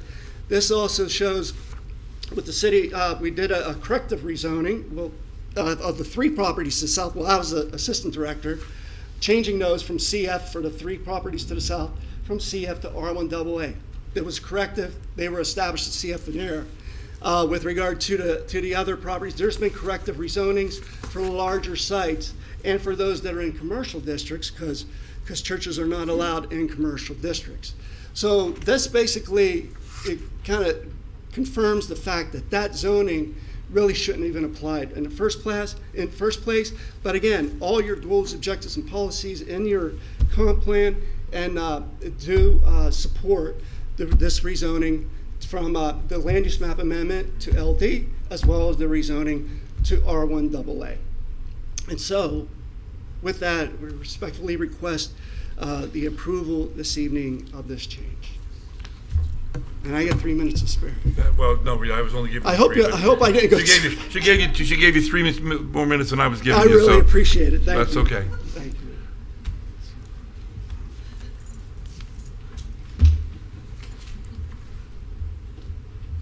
Staff ready? Yes, as soon as that comes up. Okay. Thank you. Okay, so there are 2 separate ordinances related to this request. Ordinance 1624 land use map amendment request, and the privately initiated rezoning 1724, which you can't approve if you don't also approve 1624. So I think. So again, the land use request is to move the land use from community facility to low density, and to rezone the property from community facilities to single family R1AA specifically. The property is located 200 Southeast 7th. It's about a half an acre, and it is located within the Marina Historic District, which is both locally and nationally designated, and the property is a contributing structure. Again, I think you've gotten a good overview of the history of the property, so I'm not going to repeat that. And again, the district itself was developed between the 20s and 40s. It includes a range of period architecture. It's primarily 1 or 2 single family, 1 and 2 story single family. There are several multifamily dwellings, and there are 6 commercial properties along East Atlantic, and the church is the only other different, sorry. Okay, so so what is before you is, again, to change land use in blue to land use in yellow. And as you can see, the adjacent, so when we get these requests, you know, there's criteria related to evaluating whether or not it's an appropriate request. We'll go over that. And then to change the zoning from CF to R1AA, which is consistent with the zoning that surrounds the property to the east and the south. So you are required to make findings related to this. I do want to point out that the intent of the CF land use map designation is to provide a full range of local or regional community-based uses, primarily to serve the public, semi-public, and private purposes. Our comp plan then tells us what are the zoning districts that are appropriate for whatever the land use is, right? So community facility right now, the preferred land use is community facility. Other compatible land uses are open space or open space recreational. So you use that kind of as a guide to help you determine zoning. Under the proposed land use, LD, which is intended to maintain and enhance the city's established neighborhood characteristics while supporting new and revitalized housing that complements the desired development pattern. And when we look at LD, residential density comes into play, which is not in community facility. You can have residential density up to 5 units per acre. The preferred zoning implementation for that is R1. There are others, but you will also notice that the community facility zoning is actually considered a consistent zoning with LD, and that is because in some of our neighborhoods we do have this mix. Both land use designations allow for the community facility zoning. LD would allow for both community facilities and residential. So the big shift with the LD, it opens the door to the residential use, which is not there now. I think it's very important to say, especially for our residents, that changing the land use and changing the zoning does not alter the historic designation. The property remains a contributing structure within the Marina Historic District. Any modifications to it remain under the purview of the Historic Preservation Board. So there's a lot of background with concurrency. I think it means traffic, water, sewer, solid waste, and schools. There's a SCAT application because of the residential use. I think there was some, I think, concern from the lower boards that the traffic study that was originally submitted with the application included 2 residential units. So I want to make a couple things clear about that. One is that the R1AA zoning district does not allow duplex. It's one single family on the property. You can't have 2. And then the lot sizes and things that are required, I can go over that in more detail if you want, but it really cannot subdivide the property under the current regulations for R1AA. So when we're looking, again, you have to find then that the application is consistent with the comp plan, and there's a range of comprehensive plan policies that talk about what is the appropriate time to use the LD residential land use, low density neighborhoods, and that community facilities located on small sites, things like that, under the community facility land use. We do have areas of the city where these uses are kind of overlapped. So we do have, for example, some churches that have LD zoning. They exist. We have other churches that have community facility zoning. So, there is some overlap between these 2 requested land uses. So when we look at what's surrounding, again, I think you've got a good overview of the land uses that are around it. You are required to make findings both in the comp plan and in the zoning district that when is it appropriate to change land uses. There needs to be some kind of verifiable shift, like shifts in demographic trends, changes to the availability of land, changes to the existing character, things like that, which is why we would change our land use. And then most importantly, that the requested land use designation is compatible with what's surrounding the area. So obviously asking for the same land use of what is single family adjacent is compatible. that's not a question. The question is whether the change in circumstances warrant, I think, the adjustment which the applicant has testified. Now, we have seen changes in church attendance trends that have created, I think, some hard changes for our community over the past couple of years. We have seen Quezon take a piece of their unused property, sell it off for redevelopment. This is partially to, the financial challenges of shrinking congregations. On the flip side, many communities are seeing the mega churches, where the only way to locate these larger congregations is in a more, not within the buried neighborhoods that we see in our sort of traditional neighborhood fabric on the east side of the city. So, this is kind of something that has adjusted with this building, which is why I think we saw that congregation sell it, and it's been moved to a museum use. There are a number of historic preservation requirements that I think are important to consider for consistency as well. There are policies related to restoration and adaptive reuse. Interestingly, though, they tend to be focused on either the mixed-use zoning districts or things that would lend itself to tourism. We do have quite a bit of heritage tourism coming through our city. So again, the parcel is a contributing structure in the colonial revival style. The structure will be retained with either the land use it has now or the land use it's getting, and the zoning.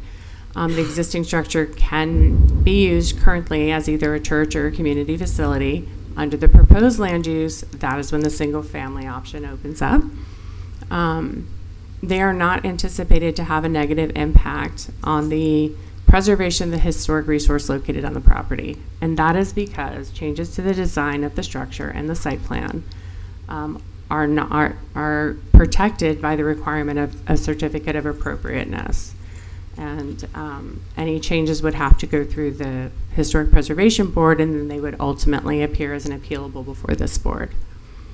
I didn't realize that was animated, sorry. So again, the property, whether it's under this zoning or the other, is still subject to LDR section 4.5.1, which contains all of the visual compatibility standards for historic properties and districts. Hang on, sorry. Again, I didn't realize this was not. Click it. Okay. So for the zoning change, you have to make a determination. It's very similar to the comp plan language that I showed you that's in the LDR 2.4.5b, that the zoning had previously been changed or was established in error. This is an interesting case where it had this R1 AA zoning before, changed this community facility, they want to push it back. But ultimately, I think that was a purposeful shift in the 90s, and that's not really applicable. You have to determine whether the change in circumstances surrounding this little unique property is a reason that the current zoning would be considered inappropriate.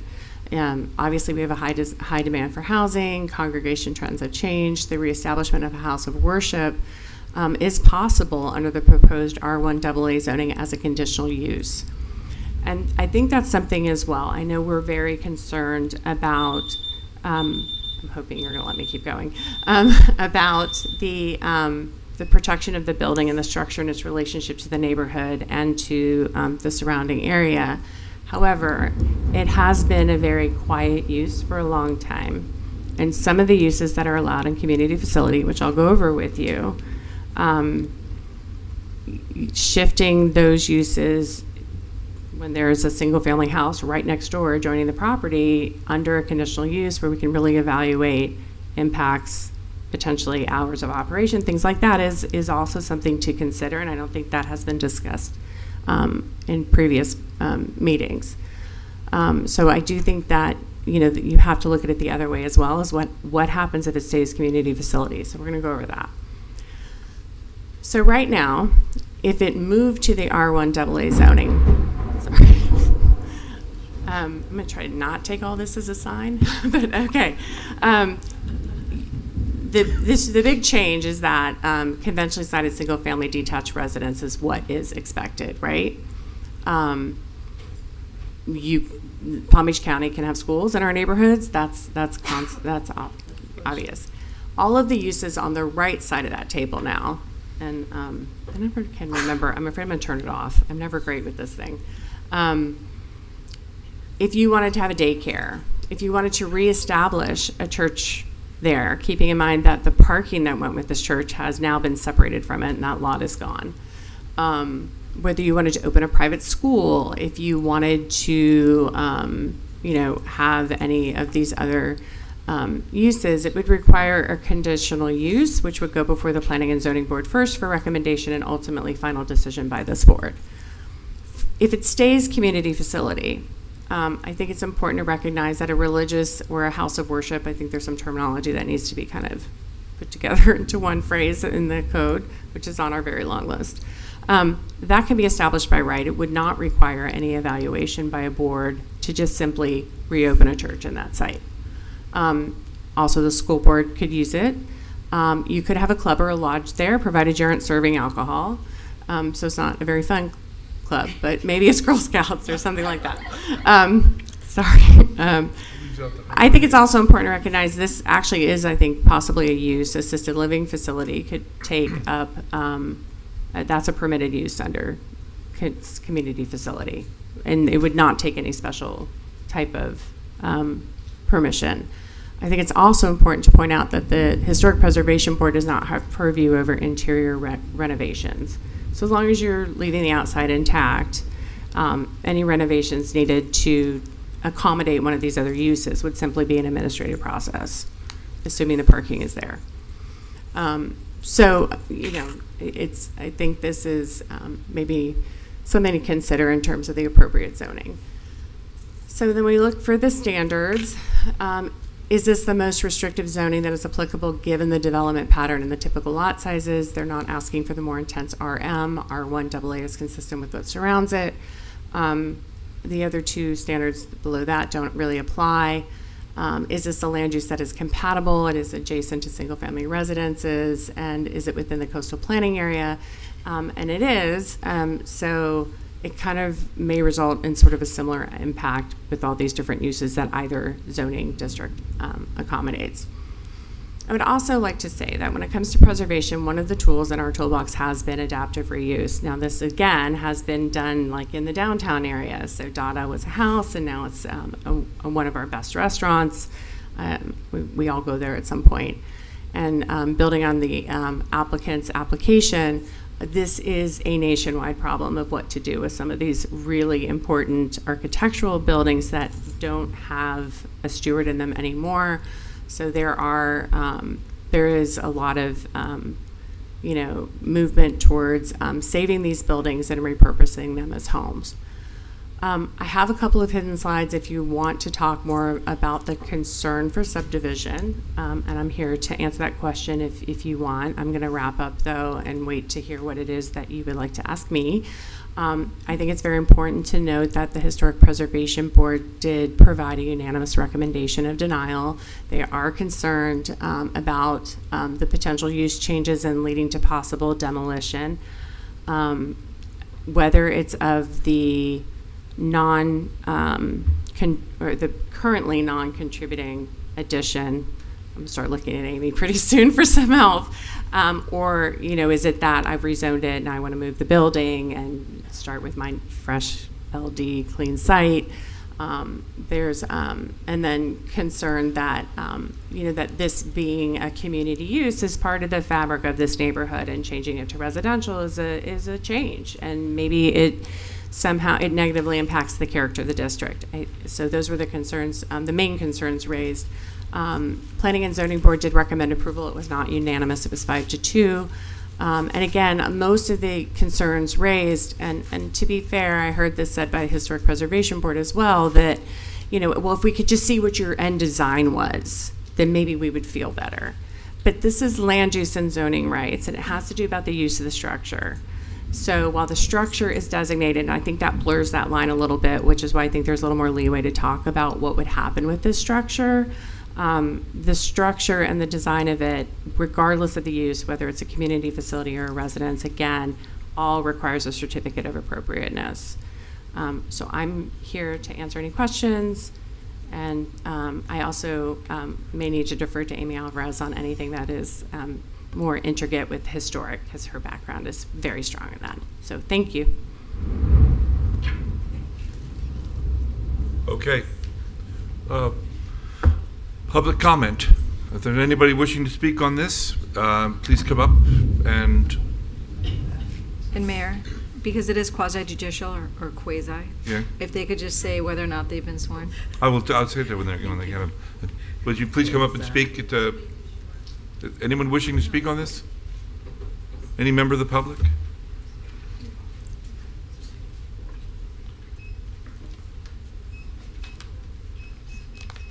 You were sworn, yes. I was sworn, yes. I yes. saw you. Thank you. Thank you very much for letting me speak.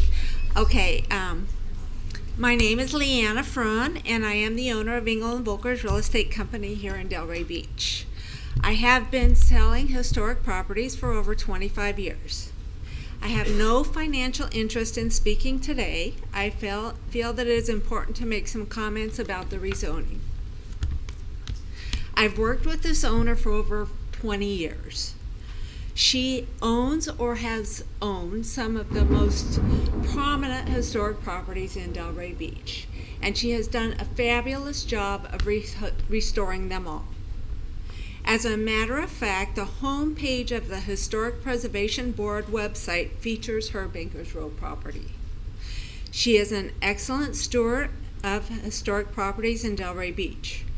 Regarding 200 Southeast 7th Avenue, she purchased it because of her love for historic properties and only wants to protect and improve this property, which she has done so far.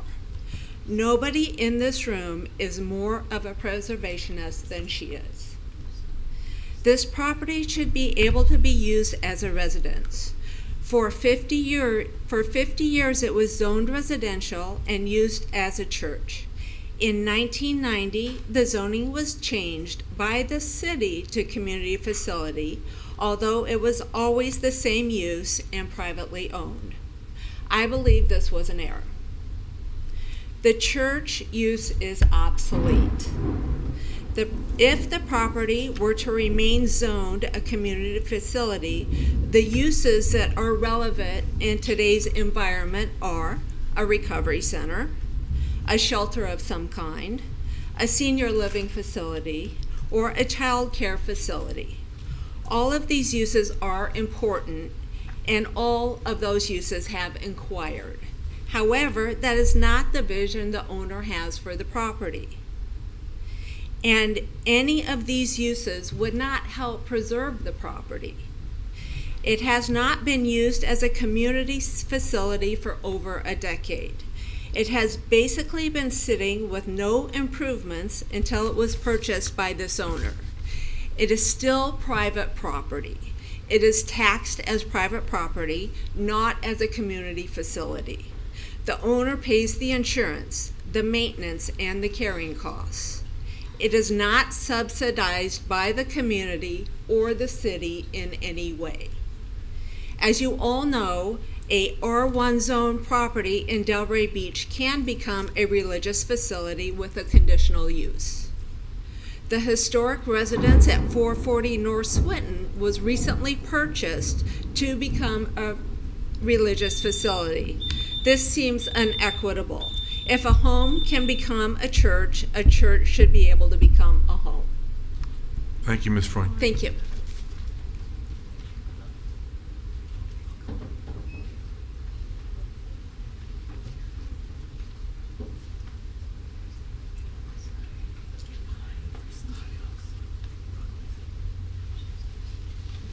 Mr. Mayor and City Commission, my name is Roger Cope, Cope Architects, Inc.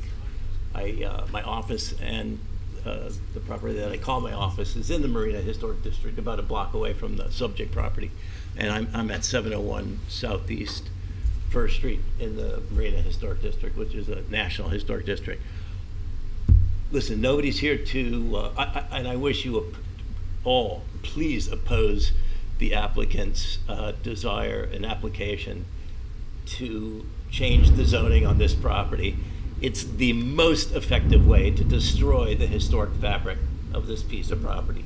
none of us deny that the structure and its destiny is that of adaptive reuse. It'll make a magnificent single-family home someday, but not via this tool. It should be via the tool of something similar, if not exactly that, of a conditional use concept.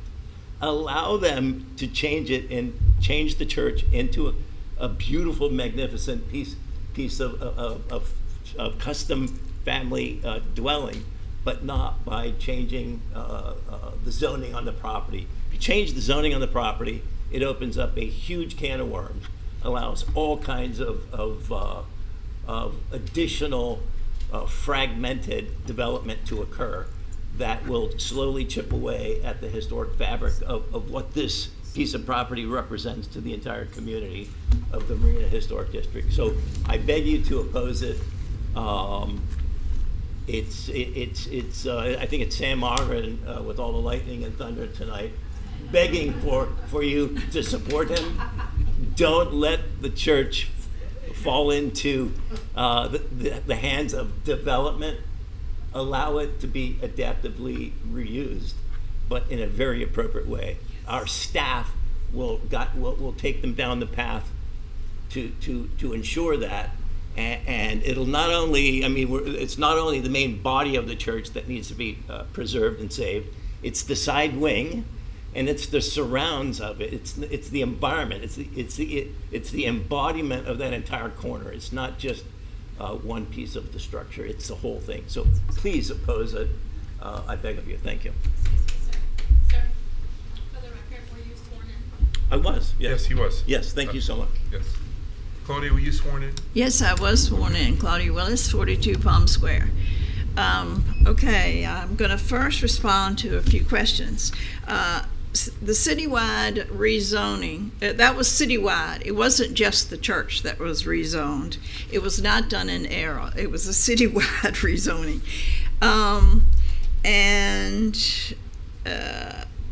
Also, CF is not incompatible with single-family zoning. I mean, CF is always in the middle of other zoning. So that's one thing. And also the change in circumstance actually occurred before this client bought it. The church had died before this client bought it, and it got her a very good purchase price. She never intended to use it as a church. And in fact, the historic pews are gone, the parking lot is gone. She bought it under CF zoning. It's not a burden on her to have CF zoning. It is a great loss to the community and to Delray Beach as a whole, because CF facilities are inviting. They're intended to include the public. Single-family zoning excludes the public. We don't have too many CF facilities, so I request that you deny the request to change it. Also, rehabs, you can have those in single family as well as you can in this zoning, so there are a lot of scare tactics out there. But to quote Anthea Early, clarity is good, because I've been following this all along. And on the justification report that HPB got, it's different from your justification report.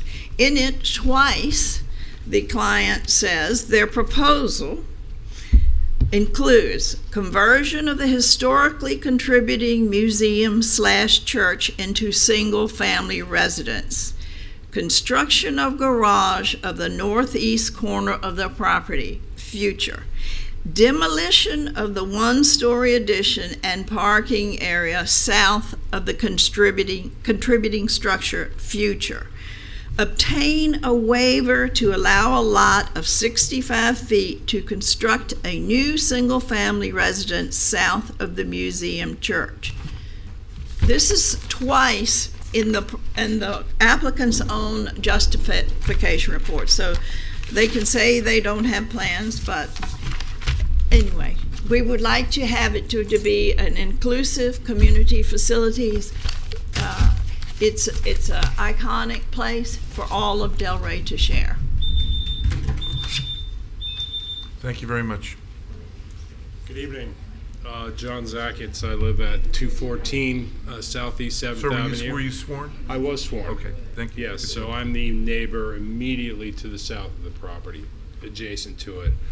I'm just here. I came to the previous meetings and stuff like that, learned a lot, listened a lot, and to me and to what everyone here is after is keeping the church and the structure the way it is. But we're here to talk about zoning.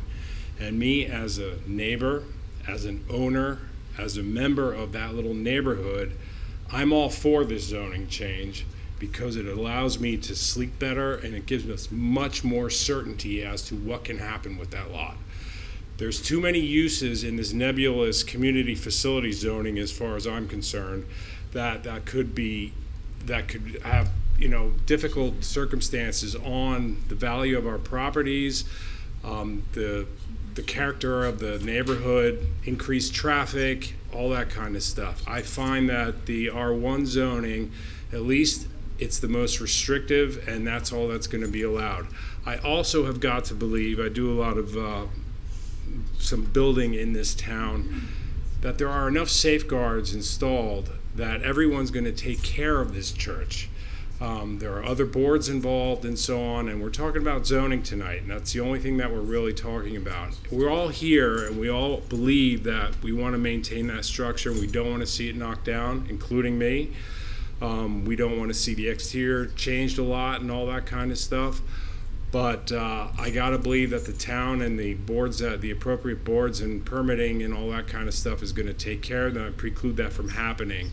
But as far as a peace of mind is concerned, as a neighbor and an owner in the neighborhood, I'm all for the change 100% because it just offers so much more certainty of what can happen there. That's what I got. Thank you very much.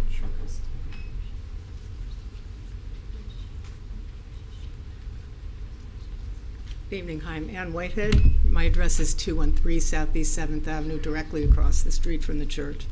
I'm also on the board of the Preservation Trust. I'm not speaking tonight necessarily on behalf of the trust, but I'd like to integrate my comments as a resident in the context of the formal resolution that was introduced by the trust.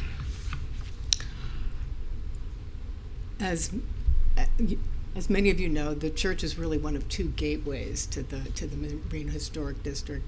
It sits at the intersection of Southeast 7th Avenue and 2nd Street, where there's... Oh, sorry.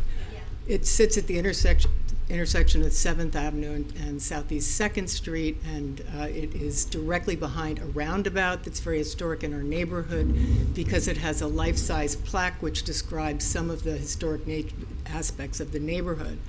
There's a lot of to and fro on Southeast 7th because it's a single lane road, so there's a lot of walking, a lot of socializing along the way, and people do tend to gather around that roundabout, which seems to still be part of the centralized aspect of the district.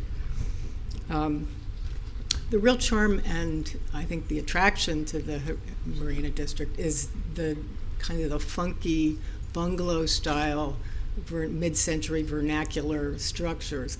It's not about big houses. It's not about pools. It's not about hanging porches or overhangs. In fact, the 6 buildings immediately south of the church are all of these single story vernacular, very modest, low-key bungalows. They're not at all glitzy. They're not, sort of razzle-dazzle. And that's why people like the district, because it's reminiscent of an artist and writer's colony. And that's really why people, sort of fall in love with the district. So in addition to the 6 houses to the south of the church that are still in that style, the 3 residences across from the church are also in that fashion. So the church in itself would, if made a residence, would sort of, in an oversized way, loom large above the rest of the community, and I think what makes the community as special and unique as it is. in terms of the change in circumstances, there also has to be made some findings that support the change in circumstances, and there hasn't been any of it. The applicant just sort of glosses over that and says, well, we don't really have to worry about the zoning request because HPB will have to approve anything else down the road. But obviously, from a legal perspective, you can't sort of ditch one set of regulations with the promise that down the road it'll be, oops, if we miss, we can catch it. There has to be some rigorous, I think, analysis of the zoning requests, which require a change in circumstances and specific findings in support of that. So in closing, I know this is part of the official record, but in closing, I'd like to just refer to the very first historic preservation goal that's in the comp plan, which says that we need to secure for future generations the opportunity to share in the unique heritage of Delray Beach and promote the preservation of historic and cultural resources through purposeful identification, protection, and continued use of buildings, structures, and districts which exhibit significant architectural qualities or are associated with important cultural events and are people in the city's history. And I respectfully submit that that's... Thank you very much, Ms. White. Thank you. Is there any, is there anyone else wishing to speak on this? Are you moseying on up, are you? Am I allowed? You are certainly allowed. Sorry. You're still a member of the I public. meant to give you that. Thank you. Sorry. Good evening. I'm Christina Morris, and I live at 1000 Lowry Street in downtown Delray Beach. And I would urge you to look at the list of approved uses for the two zonings in question. And you are all familiar with the Marina District. It's one of our most beautiful neighborhoods in the city. The main point of a comp plan that we've all contributed to over the last 20 years, Tom, you and I probably longer than that, the main impetus of the comp report is to protect the neighborhoods, because that's the backbone of our city. If people don't feel safe in their homes, they don't have nice places to live, they don't have safety in their environment, nobody wants to live here. Nobody. So when you look at this neighborhood and the protection of the Marina District, and you look at the permitted uses, just the column on the left, the permitted uses, it's obvious that changing the zoning to single-family residential far more protects this neighborhood than keeping it as a community facility. Community facilities would allow more traffic, more intrusion into the neighborhood, where a single-family neighborhood is mostly just the neighbors, cars driving through the people that live there, and it's more protectionist for that neighborhood. So in my mind, and I'm only speaking as myself tonight, I'm speaking from my heart, I'm not speaking from any other board that I sit on in this city, but I want you to please zero in on what would protect this prime neighborhood in our city. Thank you. Any other members of the public? Any other members of the public? Okay. Good evening, everybody. Sandy Zeller, 209 Northwest 12th Street, Delray Beach. However, I lived on Marine Way, about less than 2 blocks from this church for about 13 years. And I'm very familiar with the property, and I'm very familiar with the area, and I'm very familiar with the importance that that church served to the Marina Historic District. It really was the gateway into the district. A lot of the towns now, a lot of the sections now where I now live in Lake Ida, particularly Del Ida, have those islands in the middle of the streets. It's like a gateway into each of those streets. We didn't have that in the Marina Historic District. The church was a visible entity for that.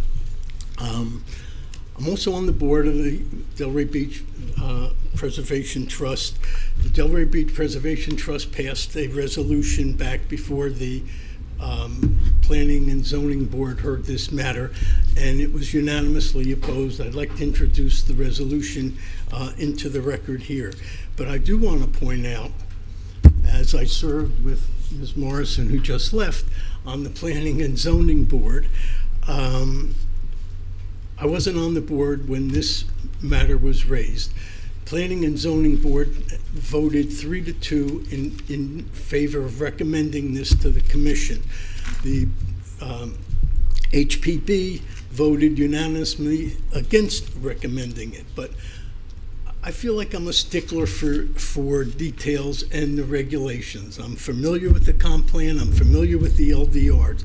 The LDRs, particularly section 2.4.5.b, requires that there be a change in circumstances that's verified and supported by data and analysis showing the shifts in demographic trends and changes in the availability of the existing character of the land.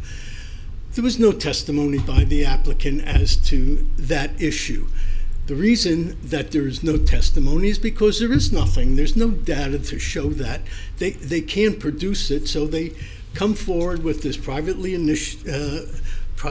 initiated request. Claudia testified as to the goals, and Whitehead also testified as to the goals of the HPB. I'm not going to repeat those. They are important as well. The point that I want to make is that this should remain the same. The commission put this in that particular zone. Yes, there are principal uses that could go in there that might be worse than a single-family zone, but it should stay, and I request that you do so. Thank you, Mr. Zeller. Will the clerk accept, make that as part of the record? Thank you. Thank you. Are there any others wishing to speak? Okay. You have been sworn. I saw you sworn in earlier, so.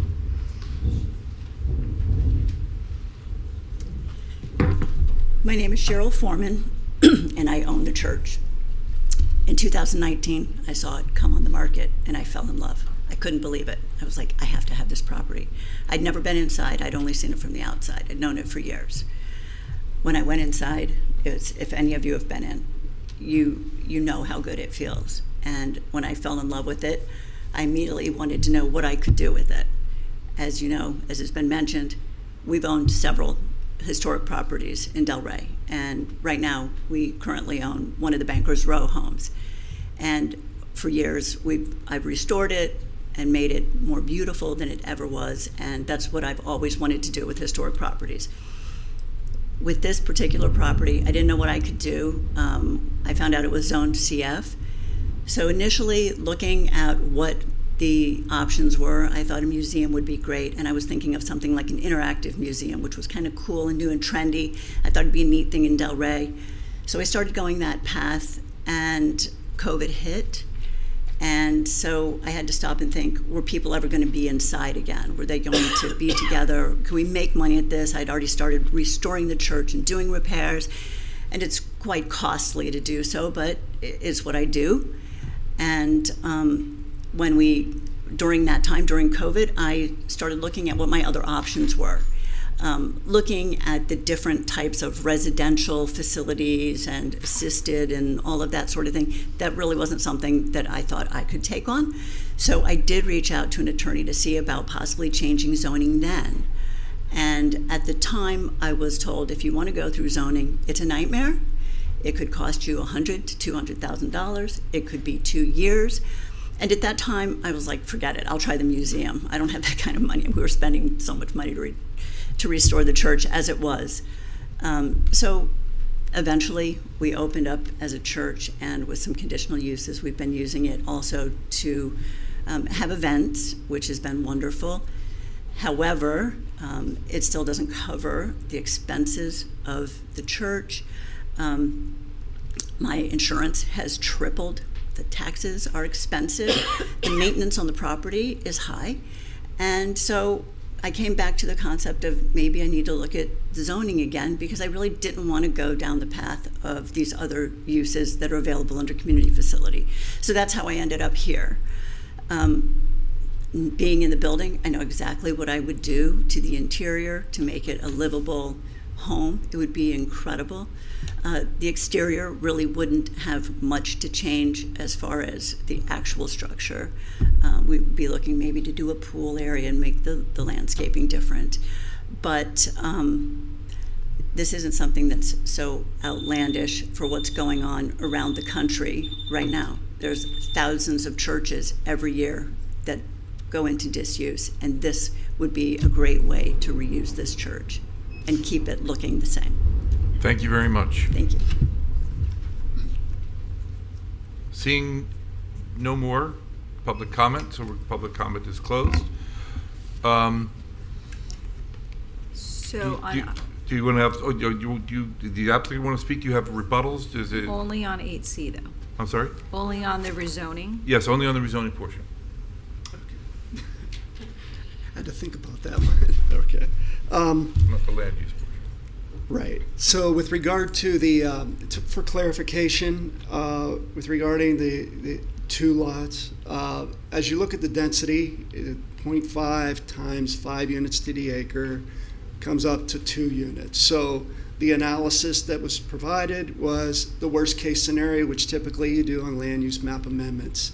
And what was in there as far as what would need to happen to get there, waivers, going to the boards and so forth, which those are all public hearing items, but the intent was to convert to a single family residence. So I just wanted to provide clarification with regard to that. With regard to some of the comments regarding the adaptive, regarding the historic preservation element, this, I'll say rezoning, I was going to say land, but in any case, complies, and the adaptive rezoning will comply with the goals, objectives, policies of the comprehensive plan, specifically the historic preservation element. The structure will remain to the community because it's not going anywhere, visually for the community to observe. Not everybody had the ability to go in there. Anyway, it's a private property. So that is not changing for the community. With regard to, we believe that we provided competent, substantial evidence in order to make the proper findings for the rezoning to be made. But one more item, and it seems that, and there was testimony that the concern was the changing to the CF zoning to residential would it open Pandora's box. So a suggestion, if the commission has the appetite, is potentially, since parsonages are allowed in the CF as far as a church, with a church, community residences are allowed, to initiate a text amendment to allow single-family residence in the CF zoning district. Just a single-family residence, that's it. And that would accommodate the adaptive reuse of this structure as requested. That's it. Thank you very much. Staff?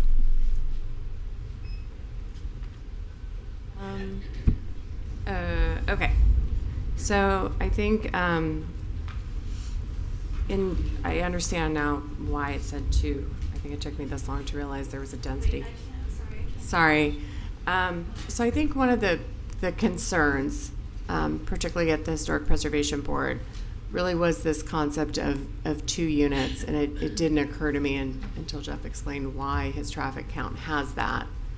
I'm going to unhide this. I guess it all didn't get, oh, there it is. Here it is. Up. So just to be really clear on what you can do. I can't seem to run it here. Hang on. Let me unhide this one. I just want to walk you through what the rules are.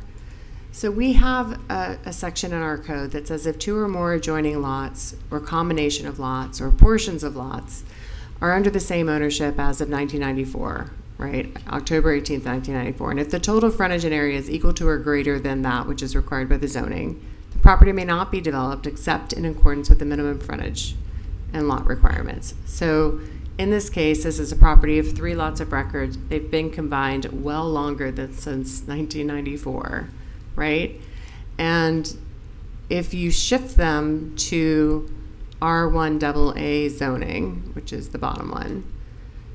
That requires our R1 AA zoning lots to have 9,500 square feet. They have to have 75 feet of frontage, or 95 if they're on a quarter, and a minimum of 100 feet of depth. The reality is the property as it stands now cannot be subdivided by right if this rezoning happened, and I think that's something you should know. Now, there's always a process for everything. So the relief is a waiver that goes to this board. So if you wanted to say, yes, you can do this in, whatever that divided by 2 is. Because right now, 95 and 75 is less than the 162 feet of frontage that this property has. So I didn't realize it was the density calculation that shifted their traffic study into 2 units. Honestly, 2 units would not be allowed here because the lot has been combined for so long, and R1 AA doesn't allow you to subdivide it below those requirements. So I think that's important to know. May I, though? I believe it's in their narrative letter. And they also do note in that narrative letter that they would need to obtain a waiver to allow a lot width of less than 65 feet. Right. So the waiver with the lot width is there's always an option for relief, right? But I just think it's important to know that that can't happen in any way, shape, or form administratively. And this section of the code still requires it goes through HPB prior to consideration by the board, and it requires mailers be sent to every property within 500 feet. Right, it would be an additional step after the fact, but the letter implies that that's the intent at some point. It's just not a byproduct of the traffic study. Okay. It's actually in the letter. And that's up to I you. heard what he right, said. I agree with you. I'm not just disagreeing explaining with you. To my fellow board members when we're saying, well, it's came up in the traffic study, it's actually, and that's why we modified to clarify, because Right. it is not the intent. But I do think it's important to note that the application that went to Historic Preservation Board was the first application. And if there's any consideration that their recommendation would have been different with a modified application, I do think another option is to send this back down to them with it not being that justification. I'm just putting that on the board. I'm not recommending it. I'm just saying it is one of the options. Lynn is shaking her head. So. Commissioner Long, do you have any input? Thank you. Well, first, thanks to everyone who came out and talked about this. This has been heard a lot about this issue. I got to hear from several of my former colleagues on different boards, from both Planning and Zoning and SPRAB. So for me, I think we should always be doing whatever we can to encourage adaptive reuse, especially in service of preserving a historic landmark in our city. But I got to agree with Ms. Morrison's comments that CF seems more likely to have incompatible uses with the surrounding community than downzoning it to R1 AA. And now hearing that they can't divide up that lot, to me or unless it comes back, to me that alleviates the concern that this would be changed. And they can't just demo it without approval. So for me, downzoning this is the most practical option to downzone it to R1 AA to actually preserve this property. And I want to commend the applicant for being willing to do that. And I think it's something we, again, should be encouraging in this city. Anytime we can encourage someone to take on one of these expensive properties and keep it as a landmark in our city. I mean, I think it's great, because as we've seen, churches are becoming kind of hard to maintain all over the country, and there is a movement to try and find ways to preserve them. So to me, I mean, this is a less intense use in a residential neighborhood. I think that it's going to be good for all the surrounding folks to know that this is a single family home now, and it couldn't at some point be changed into one of this long list of stuff that's under community facilities at some point. So to me, this is the most practical solution, but I understand everyone's concerns, but to me, all those concerns were answered. And to me, this makes the most sense. So I will be supporting it. Thank you. Commissioner Marker. Yeah, I appreciate the presentations. I don't have any further comments, Mr. Mayor. Okay. Commissioner Casal, you finished? Commissioner Burns? I think I had one question, but I think they just answered it. I was wondering where the the notion that something was going to be demolished, and but I think I saw that in the letter. But based on the things that I've heard, and not basing it on my personal opinion or that of people who were for or against it, based on it can't be subdivided. That's the reality. It's consistent in keeping with the neighborhood. It's consistent with the comp plan. I mean, I heard all, so I would be in support of it as well. Thank you. Okay. I have a couple of questions for staff. First of all, I think a point was made about regarding findings and whether or not there was really a change in circumstance since the person bought the property, and the reality was there has been no change in circumstance. I mean, so I don't see where you can say that there has been a change, a change in the circumstances, because it was exactly the same when it was purchased. And that, by the way, includes the person who bought the property next door, who also spoke. And it was interesting that in that remark where, and it's true, there's a lot of other boards that look at it, but really what you're asking this board to do is essentially overrule the historic board. So while those protections are in place, the reality is this is the ultimate board. So while you say, well, don't worry, there's a historic board out there to protect it, what you're asking this board to do is to overrule the historic board. So, which we would be doing because they voted 7-0 against the project. So I don't really see the change in circumstance, and I don't think the findings have been met in that regard. That said, I do think that the city, and I'm the one who kicked around the idea with when I spoke to the architect and to Jeff, the idea, because I had heard it from several people within the Marina District about the idea of a some type of an overlay which would allow properties like this to be adaptively reused, because I do think that's an important thing to do. They also said that it would also help a lot of the other little houses in the same district that people are not investing in because they're historic and they really can't do anything with them, to actually start doing something with them. As we did with Bankers Row and places such as that, which they became lovely little offices and things such as that. So I don't know the practicality. Ms. Gianotis, are we listening?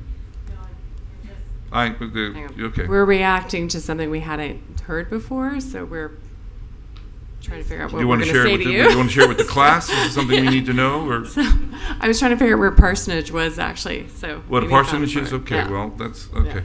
Anyway, yeah. We'll do religious classes later.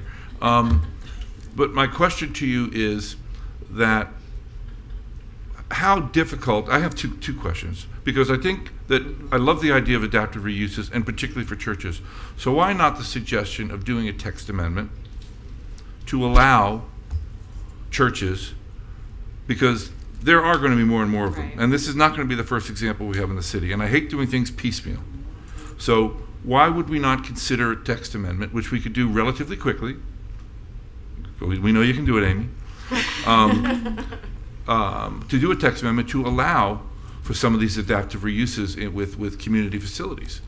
I mean, it seems if they wanted to do, I mean, you allow a single-family residence to move to a community facility, but why do we not allow a community facility to adapt itself to be a single-family residence? Don't we cover everybody at that point? So, I mean, we do have churches in R1 zoning that have an LD land use that therefore affords them density. This is not the case here, right? Because the land use would probably still need to shift, because without the land use that gives the residential use, because you'll notice CF has I know that, but that's why I'm saying we would have to do a text amendment. I think what I'm thinking is it a text amendment just to the LDRs, or is it a comprehensive plan amendment as well, if it stays as a CF land use? Like, we're trying to research it a little bit, but I understand if that is a direction that we could investigate to see if we can provide more control or make it, we need to see how many other buildings it would affect, whether it actually would increase their risk of changing use from a community facilities use to something else. Right. And then also if it's a tool that maybe is only applicable to historic is another way to do it as well, that this is a, so we would need to look at it, and I would need to bring in Michelle Hoyland's opinion as well too, and so we will. Because I understand completely what they're trying to do, right. But maybe a little tea house could have gone in. I mean, some kind of, which is why I thought about the concept of an overlay, which would allow different kinds of uses, right. But it allows them to protect the structure. Because I can't get around the fact that this is what it was when they bought it, and there has been no change in circumstance. There has been no change in circumstance. I mean, ultimately, look, go ahead. Well, I mean, we can argue it would change in circumstance 10 years ago. That's, on the required findings, there's 3. It's not and all 3. It's right. Either one of them. And even if you don't agree, even though I believe it, there is, find it. The third one that's more appropriate given the surrounding land use is I don't necessarily believe that. I don't know that either, because I think that the comment made that you're coming into this community, because I drive by this church every single day. I think it is such an attractive feature to have to the neighborhood, and I want to be, and because it's zoned the way it is, it's safe the way it is. So that's why I'm prepared to look at aspects with your idea of a text amendment to try to say, look, we should be adaptively reusing these churches because there's going to be a lot of them around. And we should be trying to figure out a way to make it easier, as Commissioner Long said, to help people adapt that's why I suggested because these things. And so I want to honestly figure out. Anthony, I have it on my computer. Do you want me to read it out loud? And so I'm not trying to. Okay. Sure. Yeah, I know, kind of know what it says. Well, I used to be a lot. I was on this side of the aisle. Do you want to ask them to withdraw, or do you want? Well, no. I'm asking. I mean, I could delay this thing by saying let's bring it back to the HBB board with the idea that there's a different justification letter than we're looking at than they looked at, and that would create a delay. But what I'd rather see if we could do is to figure out a way that we could help them with a text amendment. And not just them, but all CF facilities. I would like, but we would need to know what's impacted and the like. So there's 2 things that's happened. You're saying even if you send it back to the board, no, I don't think that's the ideal thing. I think exactly because they're saying a text amendment or an overlay, which will allow this entire area to be. Because you always say you want to do overlay to try to do redevelopment, things like that. Well, I will tell you that there's a lot of smaller houses in this neighborhood. Huh? Sorry, I said something fresh. I apologize. Good. So stay quiet. I know. If that's at all possible. But because the overlay would cover, because there's a lot of houses that are in desperate need to be redone as well. Okay, but this idea is for allowing a residential use in the CF zoning district, and so. We can look at the broader picture later about the overlay. I mean, ultimately, if the applicant is amenable to tabling the request, this does take a little bit of research because we're a big city and we got to be really careful. I think if that's the direction, this needs to be denied because this is not. You have to review the application that came before you, right? And a text amendment. We can table. I can table this. If I deny it, they lose their opportunity for a year. You're talking about doing something completely different. Well. What you're talking about is not within the 4 corners of what's before you today. I know that. So you can deny it with the understanding that, and you can include it in your motion, that this will not preclude city staff and the applicant working together to come up with an alternative solution consistent with the direction that was given today. You can do that. My concern is that I think staff needs to look at this because if this text amendment affects one parcel in the city, we're going to have a problem. I don't want to do it. I want it to be for CF. I want to be adaptive uses of churches because I think Mr. Long is correct. How many other churches like this would we be looking at? This seems like it's accommodating one parcel. How many other churches like this? We don't know. There's churches all over the place in all these neighborhoods. In this specific case, what do we gain by keeping this CF? It's in a residential neighborhood. It's a private property. What do we gain by keeping this CF? It has more restricted use.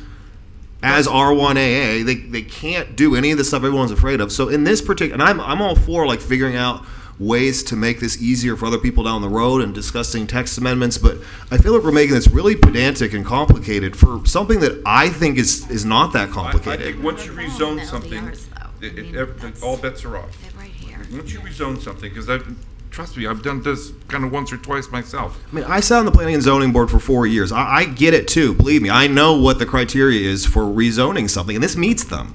It meets at least several of them. Maybe not all three if we can't agree that the conditions have changed, but this meets the criteria for rezoning, in my opinion. I understand. There's two other criteria, though. The zoning had previously been changed or was originally established in error. It wasn't established in error. I don't think you need all three. It's not Right. all It's three, not though. an- No, I They know, are but he's arguing that examples. the three of them apply, and I'm suggesting they don't. I mean, So- you only need one. But I'm not sure that it meets I'm not sure that yes, I understand that it's got residential in the it's got the R1AA and the RM on the other side, but I'm still not positive that based on the circumstances particular to this particular site or neighborhood, that it's a more appropriate use for the property. So I think that based on the testimony that we've provided you, is the zoning, has something changed, and the applicant has told you their efforts to make a different business. We know the church itself failed. We know that the property has been bifurcated because the parking for the church is now a separate private site that a house is coming in on. So, some of that limits its ability to go back to being a church. The other part is whether this zoning is more appropriate. And to be fair, both of these zoning categories have very similar uses. The question is it more appropriate? And that is complicated by the fact that there is a historic church structure on this property. And that's really what is really hard to determine, right? Is in terms of what is more appropriate or not. And, obviously it's not an easy answer because we're still talking about it here too.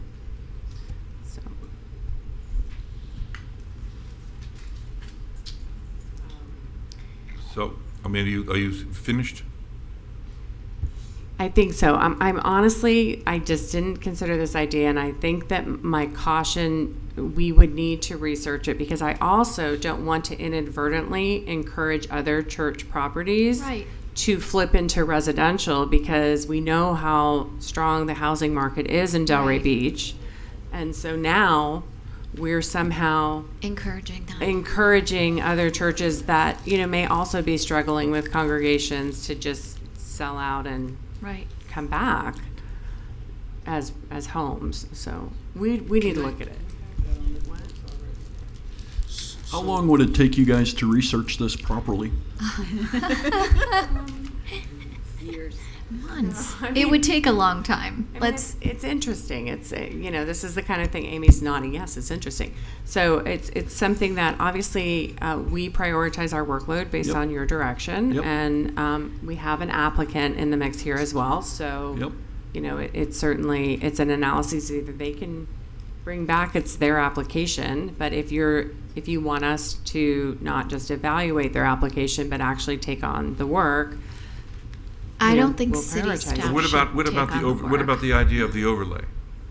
Is that more complicated? I mean, you've got a lot of experience in overlays.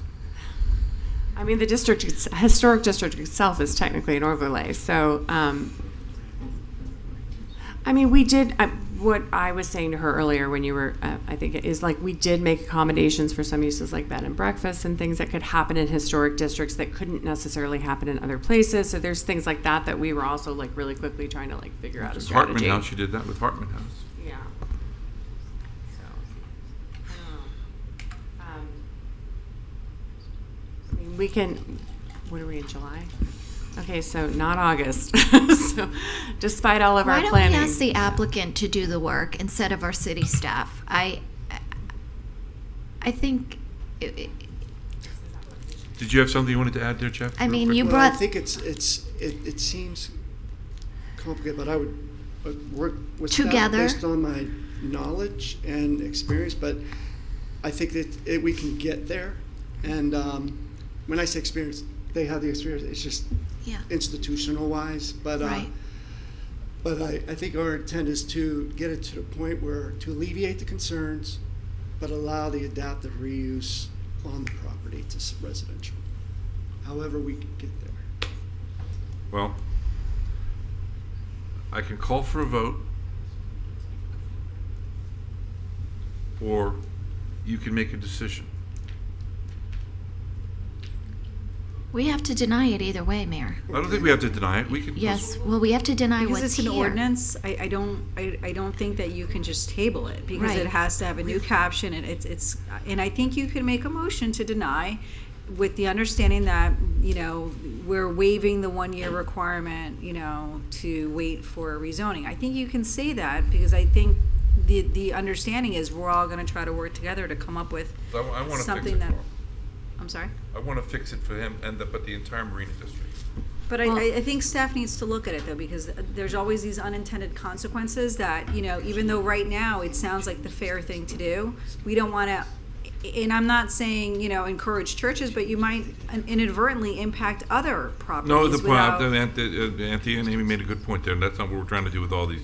I don't want to be encouraging that. No, I understand that, but I'm just saying, that's why we need to take just a step back and look at it before, and August is not good. No, August is not good, but, and also the Historic Preservation Board's input on a potential change that affects specifically this would be historic, a I think would be part A of long that process. effort. The earliest we could take it to them would be September, so we can get to work. And that is only if you prioritize this over all of the other stuff that we have sitting in the wings waiting. I would like to know what that is before I make a determination in what priority things are getting done, honestly. I mean, if the applicant brings it forward, that's different, right? The applicant is, I think the idea is that, I'm totally fine, the applicant Well, I can have bring to it whenever, work but with- it would require city staff working To on review it. their application. No, I mean, think it's they're different than- talking about more than just reviewing the No, I application. understand.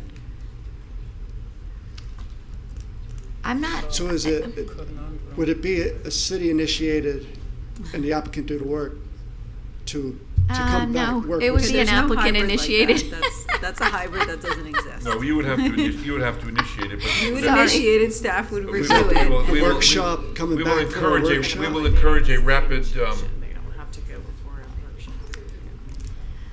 Sorry, but how much more money are we talking about making these poor folks spend, and how much more time? That's To what what I was- end? Like, none of this makes sense to me. I don't understand what we're even talking about at this point. This reminds me of the dumpster conversation. There, let's vote. Just like put it to a vote.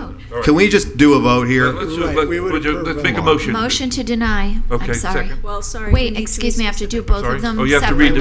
read your thing. I have Read to. your thing. Let's do the Sorry. motion. So it's, the first one's ordinance number 16-24. Motion to deny ordinance number 16-24. Second. Call the roll. Ms. Cassell, Yes. Ms. Burns, No. Mayor Carney, Yes. Mr. Markert, Yes. Mr. Long. No. Motion to deny ordinance number 17-24. Do we have to do it because the So- first one fell? So legally, you have Yeah, to because there's deny one's this. land use, the other's Okay. zoning. Thank you. Who said that? Here, we'll discuss that after. Thank you. I apologize. We're in the middle of a motion, sorry. Would you like me to read that again? Yes, and just Motion with to the caveat deny that legally. ordinance number 17-24. What? Second. Second. Call the roll, please. Ms. Burns, No. Mayor Carney, Yes. Mr. Markert, Yes. Mr. Long, No. Ms. Cassell. Yes. Fine. Thank you. Did Mayor, Okay. do you want to have a discussion about waiving the 1-year requirement? Oh, to yeah, bring with your back motion, yes, and I would like a motion. I would make a motion to waive the 1-year requirement. To bring back a. Second. Correct. Thank you. All in favor? Aye. Any opposed? No, good. All right. Thank you. Got that done. We have the last item here. Ordinance number 22-24, an ordinance of the City Commission of the City of Delray Beach, Florida, amending the Code of Ordinances of the City of Delray Beach, Chapter 35, Employee Policies and Benefits, Subheading Retirement Plan, by amending Section 35.105, Administration by Retirement Committee, to provide for a committee member term limits, providing a conflicts clause, a severability clause, authority to codify, providing an effective date, and further purposes. This is second reading. Mayor, this is the ordinance that the commission directed staff to draft that essentially creates term Creates the limits term for limits. the general employees. Yeah. And this would commence on any terms ending September 30th. I need a motion to. Motion to approve. This is a public hearing. Oh, it's a public hearing. Anybody here to talk about establishing term limits for, no. Motion Seeing to none. approve. That hurts. I'd like a second. Second. Thank you. All in favor? Aye. Any opposed? Okay, we're done. No first readings, thankfully. Comments now from the city manager. I yield at this time. Thank you. You yield this time. Comments from the city attorney. Unfortunately, I don't yield. I had emailed the commission about the American Legion. We received correspondence from their attorney that indicating that they are in the process of drafting a counteroffer to the city and just wanted additional time to prepare that. We had given them, I think, 30 days. I thought that in the interest of potentially coming to a resolution in this matter, I thought that that would be okay. I just needed to make sure that the commission was okay with that, giving them additional time to provide us with a counteroffer, and then at that point, we'll schedule a shade meeting to discuss it. Is everybody okay with that? Yes. Great, thank you. Next item, as part of our opioid litigation, our outside counsel contacted me today to discuss whether or not we should include Publix as a defendant. The concern is, while Publix is a large entity in the state of Florida, if the Attorney General doesn't join the lawsuit, then it makes it very difficult for a municipality or a county to join the lawsuit, and we would basically be on our own. And so the recommendation was to just forego that. If there is any type of a national settlement, we would potentially be able to participate in that. But I just wanted to seek direction from the commission as to whether or not you thought that was appropriate. He and I both concur that we should probably forego that. The AG's not going to name Publix, so. They're not. They've already indicated they will not. So is that okay if we do not join that or add Publix? Okay, thank you. That's your recommendation? Yes. Okay. Yes, that's both of our recommendations. Fine. Thank you. And then the last thing, we don't respond to public comment, but because it was said today, I do want it to be on today's record. The funding agreements that keep coming up about Caron Foundation, just so that the record is very clear. That was approved by a commission. It was not this commission, it was the previous commission. It was on February 20th, 2024. It was on the consent agenda. I pulled the minutes. Nobody pulled it. It was approved on consent.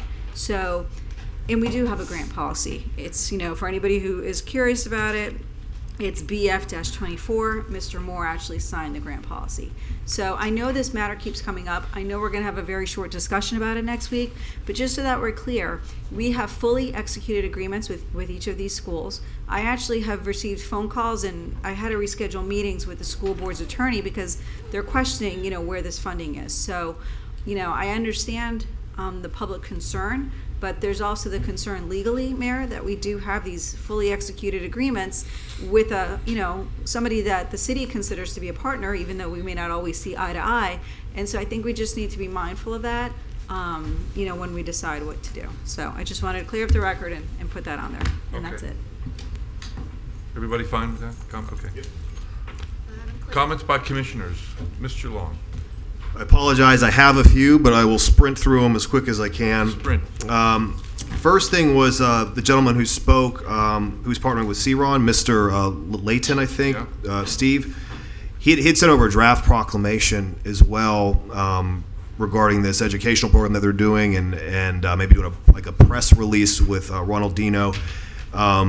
I want to see if I could just get consensus to have that proclamation on next week's agenda, because they wanted to do the press release next Friday, I believe, and tie into some, soccer associated media that's going to be in town at that time, like global media that's going to be in town for something. And so they had kind of a time constraint there, and they really wanted to get the proclamation on the agenda for next week. And I see no downside for us. Really, it doesn't cost us anything. We're just supporting their initiative. C-Ron's thing, I thought, Can we do that? The agenda's up already. Yeah, we can always add. Okay. I'm a stickler about that. So, okay. So, I think everyone's consensus go for ahead. that. Cool. Another quick thing. We have Mr. Paul Cannon here. Just reappointed him.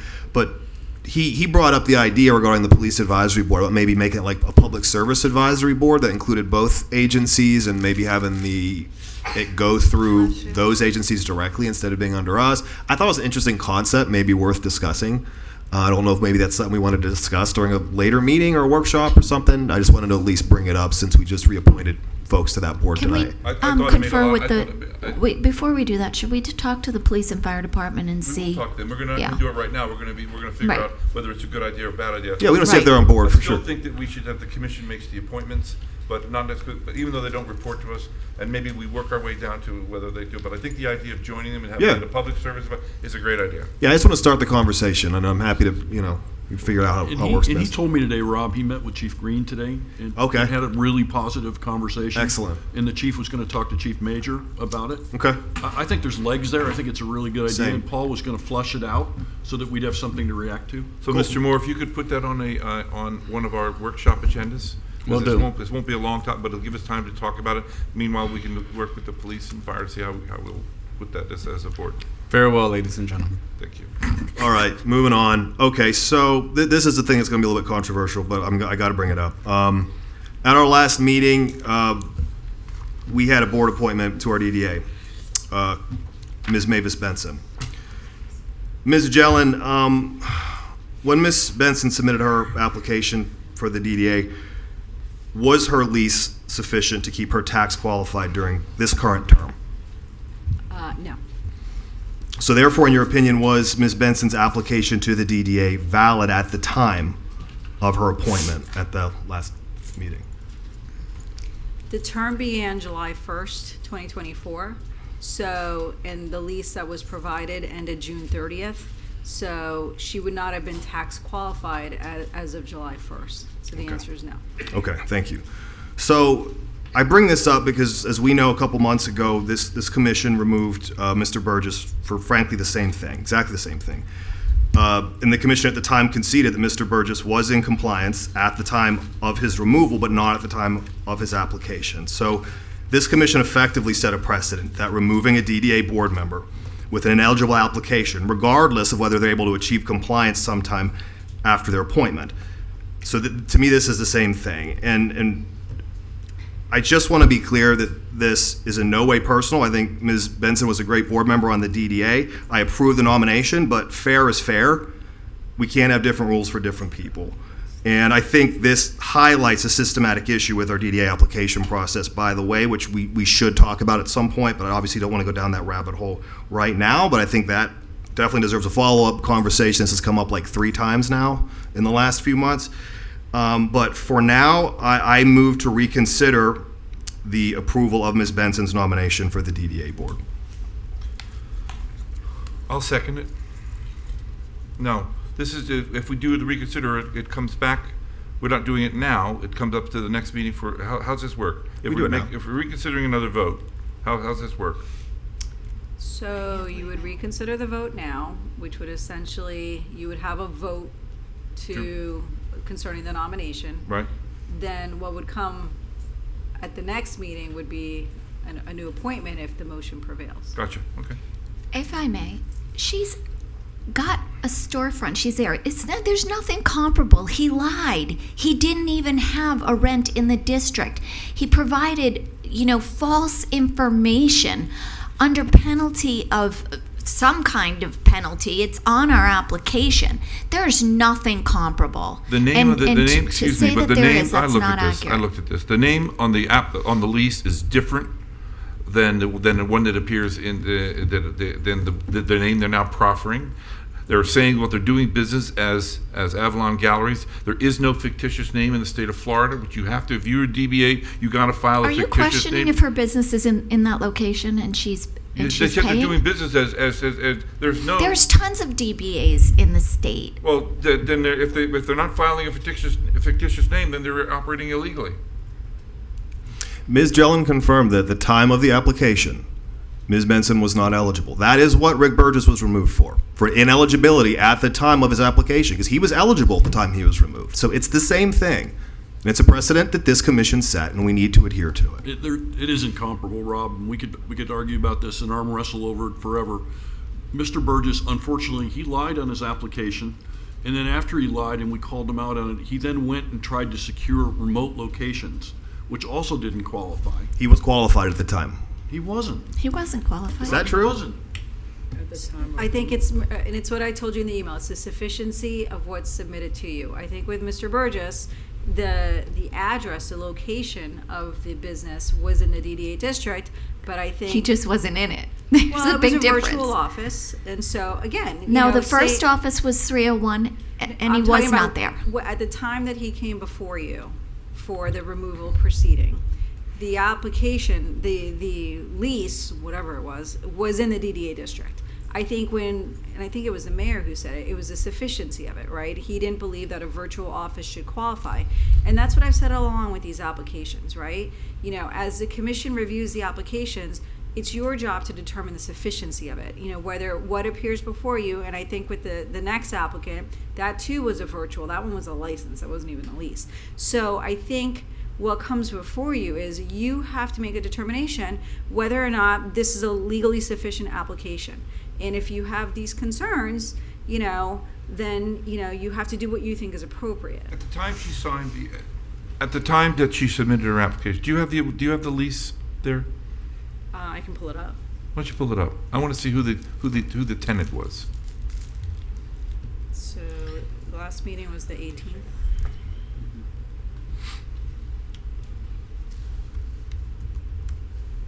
Okay.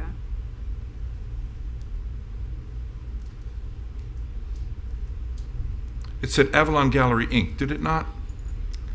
There is no Avalon Gallery Inc. in any state in the 50 United States. The initial lease was Avalon Gallery. Okay, so at the time she submitted the papers, there is no entity called Avalon Gallery Inc. By the way, there still isn't. Correct. Okay, well, then it's not so dissimilar. Should we call the vote here, Mayor? But Mr. Long, you wanted Mr. Burgess to be allowed to stay on because he rectified. So you're saying she shouldn't stay on? I'm saying this commission set a precedent, and this commission should stick with that precedent. Even though you violently disagreed with it. Violently disagreed with it. You did violently disagree with it. We have the tapes. Yeah. So now you're. That's all right. We're not. You're flip flopping. Yes. Okay, you're the one who's advocating for having different rules for different people here after you voted last time. Fair is call the fair. roll. Fair is fair. We got a I'm not motion done. got a motion I'm and a not second. I'm not done. Fair is fair. What you're outlining, Mr. Burgess did, is not what Ms. Benson did. They're not the same. They're just not, Rob, and you know it. We'll have to agree to disagree. In your heart, you know it. No, it's the same thing. No, I it's do not. know it. You do know it. Okay. Anyway, we have a vote. Could you call the roll, please? Call the roll. Who made the motion? Rob made the motion, and I seconded it. What is the motion? To reconsider the nomination. That's the motion. That's the motion, yeah. Yeah, the motion is second. Okay. Please call the roll. Mayor Carney? Yes. Mr. Markert? No. Mr. Long? Yes. Ms. Cassell? No. Ms. Burns? Yes. That's done. Okay, so that allows you to now discuss it, I guess. So is the direction of the commission to, Appointment comes back up. okay. I just want to be clear on what you did. Is she under consideration with her filed paperwork again? And who gets that who appointed her? Mr. Markert, so he Commissioner can Markert just will- reappoint her right now. Is everything in line now? Yes. Can reappoint her. Reappoint her, Mr. Markert, please. You're allowed to do that.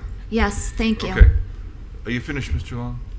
I have one more quick thing. As I promised, I wanted to give a quick TPA update. At our last meeting on June 20th, the governing board adopted the Transportation Improvement Plan, TIP.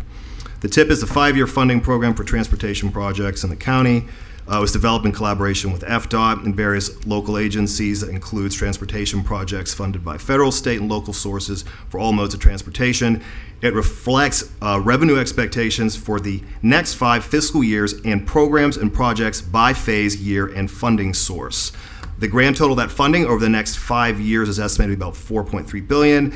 And why it matters to us, there's a few projects that we saw them on the budget earlier that are Delray Beach projects, which is the connector from Lindell Boulevard to Brant Bridge, Barwick Road to Lake Ida, to Sable Lakes Road North, and that's a 10-foot shared use path and new walkway, and then the old Germantown Road to Congress Ave project, which is to construct new sidewalks and separated bike lanes. So that's all approved. Just wanted to give everyone that update. Those are the previously approved ones that are currently under construction, right? This is just giving us the money. Yeah, exactly right. And just, that's all I have. But for the record, if you move to nominate Ms. Benson again, and her paperwork's in order, I'll approve it. Can I'll we approve do the that right nomination. now then? let's just do it right It's now. not on the agenda. It's not on the agenda, but I'm happy to do it. But I want our rules to be consistent. If someone's application, We will re-agenda this. We will re-agenda this. I'm just making that clear. So you want this on the agenda next week? Yes, thank you. And just reuse the applications that are already in the system? Make sure everything's up to date. Just make sure she's in compliance.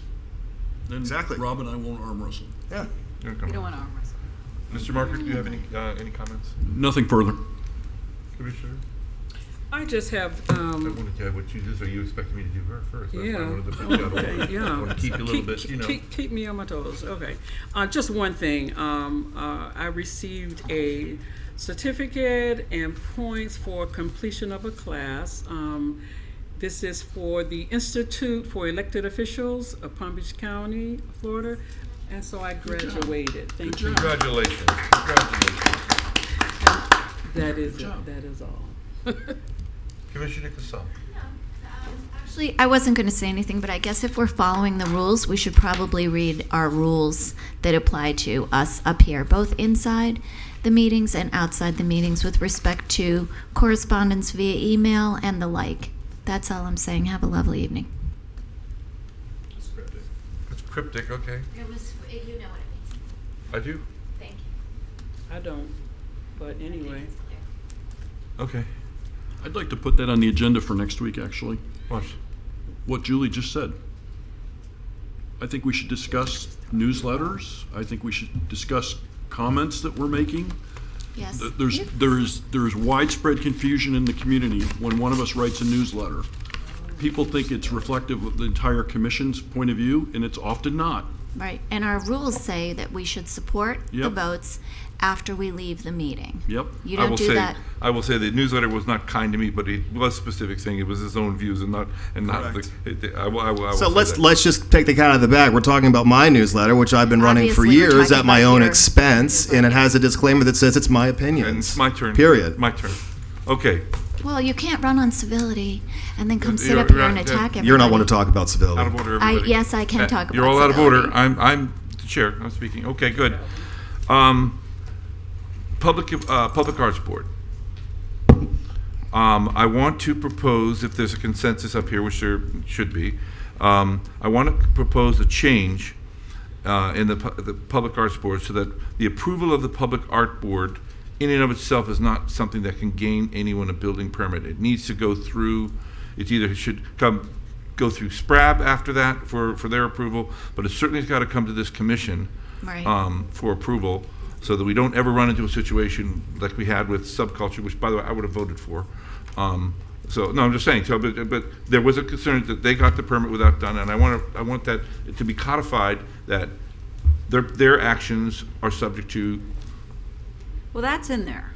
So it goes from the Public Art Board under certain circumstances to the commission as an appealable. So my understanding from when we spoke was that you wanted it to go from Public Art Board to potentially I don't want it to be an SPRAB. appealable, it's got to come up for approval.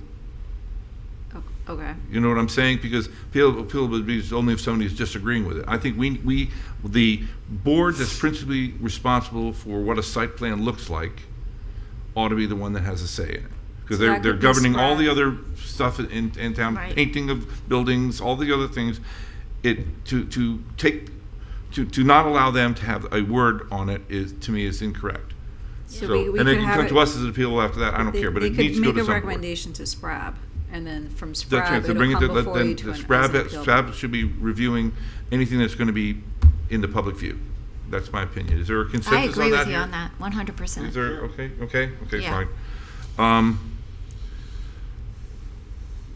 Hopefully, I hear there's dialogue now going on between the city and the police department regarding the cameras, because this is long overdue. I mean, I'm trying to speed up the process of the permitting and all that, because this is a matter of public safety, and you're welcome to. Mr. Mayor, so what I'd like to do is to commit an update via your August 19th meeting regarding the progress and trajectory associated with Oh, cameras. I like those cameras done before that. I mean, I want it done before the season starts.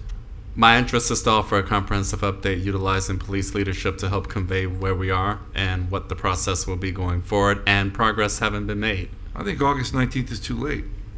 Anything sooner you can do? August 5th. Okay, that's better. The proposal to do, is there okay with that, everybody? Okay, I'm just talking away.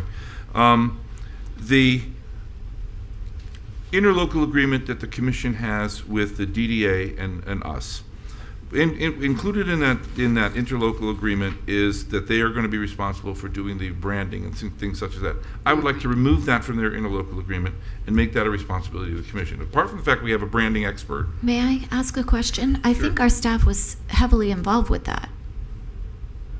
Was Mr. Orris involved? Was the staff involved? They're shaking their head no. No, they hired a outside group to do it. So I want to, regardless who was involved with it, I want ultimately the city commission to be the one branding the city's buildings. So we should be accepting what we want with the advice of anybody we want, but that's what I would like to see. And I'd like, if I can get a consensus. Should we work with the DDA on that? And I ask that because they've already started the process. We got a consensus. Okay, We're moving thanks, on. Mayor, for. Thank you. It's all right. So I had prepared an amendment concerning the $800,000 contribution, the revenue split, so I'm just going to add that to it, so you'll see that That's very fine. quickly. That's fine. And I would like a real estimate on what we think it's going to redo the Crest Theater. We keep talking through, people are throwing down all kinds of numbers. I'd like an estimate on what it's really going to cost and what kind of timeline if we wanted to undertake it. Mr. Mayor, I have visits scheduled in the next couple of weeks to advise individuals as to what that will entail, and from there we'll be able to come back to the entire commission. So that's in progress. Great. Please stand by. And just to remind it again, the Visions 2030. I want to make sure that we have that kind of. You, myself, and other pertinent staff members will have a comprehensive dialogue Monday, July 29th to follow a city commission engagement in terms of what the next steps and because priorities the will city commission is be. going to need to. We're going to have to appoint people to this board. I mean, like we did Yes, last sir. time. You know, I think we each got 10 appointments, 12 of them. We'll follow whatever they did. We'll begin via our aforementioned meeting July 29th to follow an update and series of recommendations and considerations for the city commission as a board. So well underway, ladies and gentlemen. Mr. Okay. Mayor. That's all I have. Any other comments? Good night.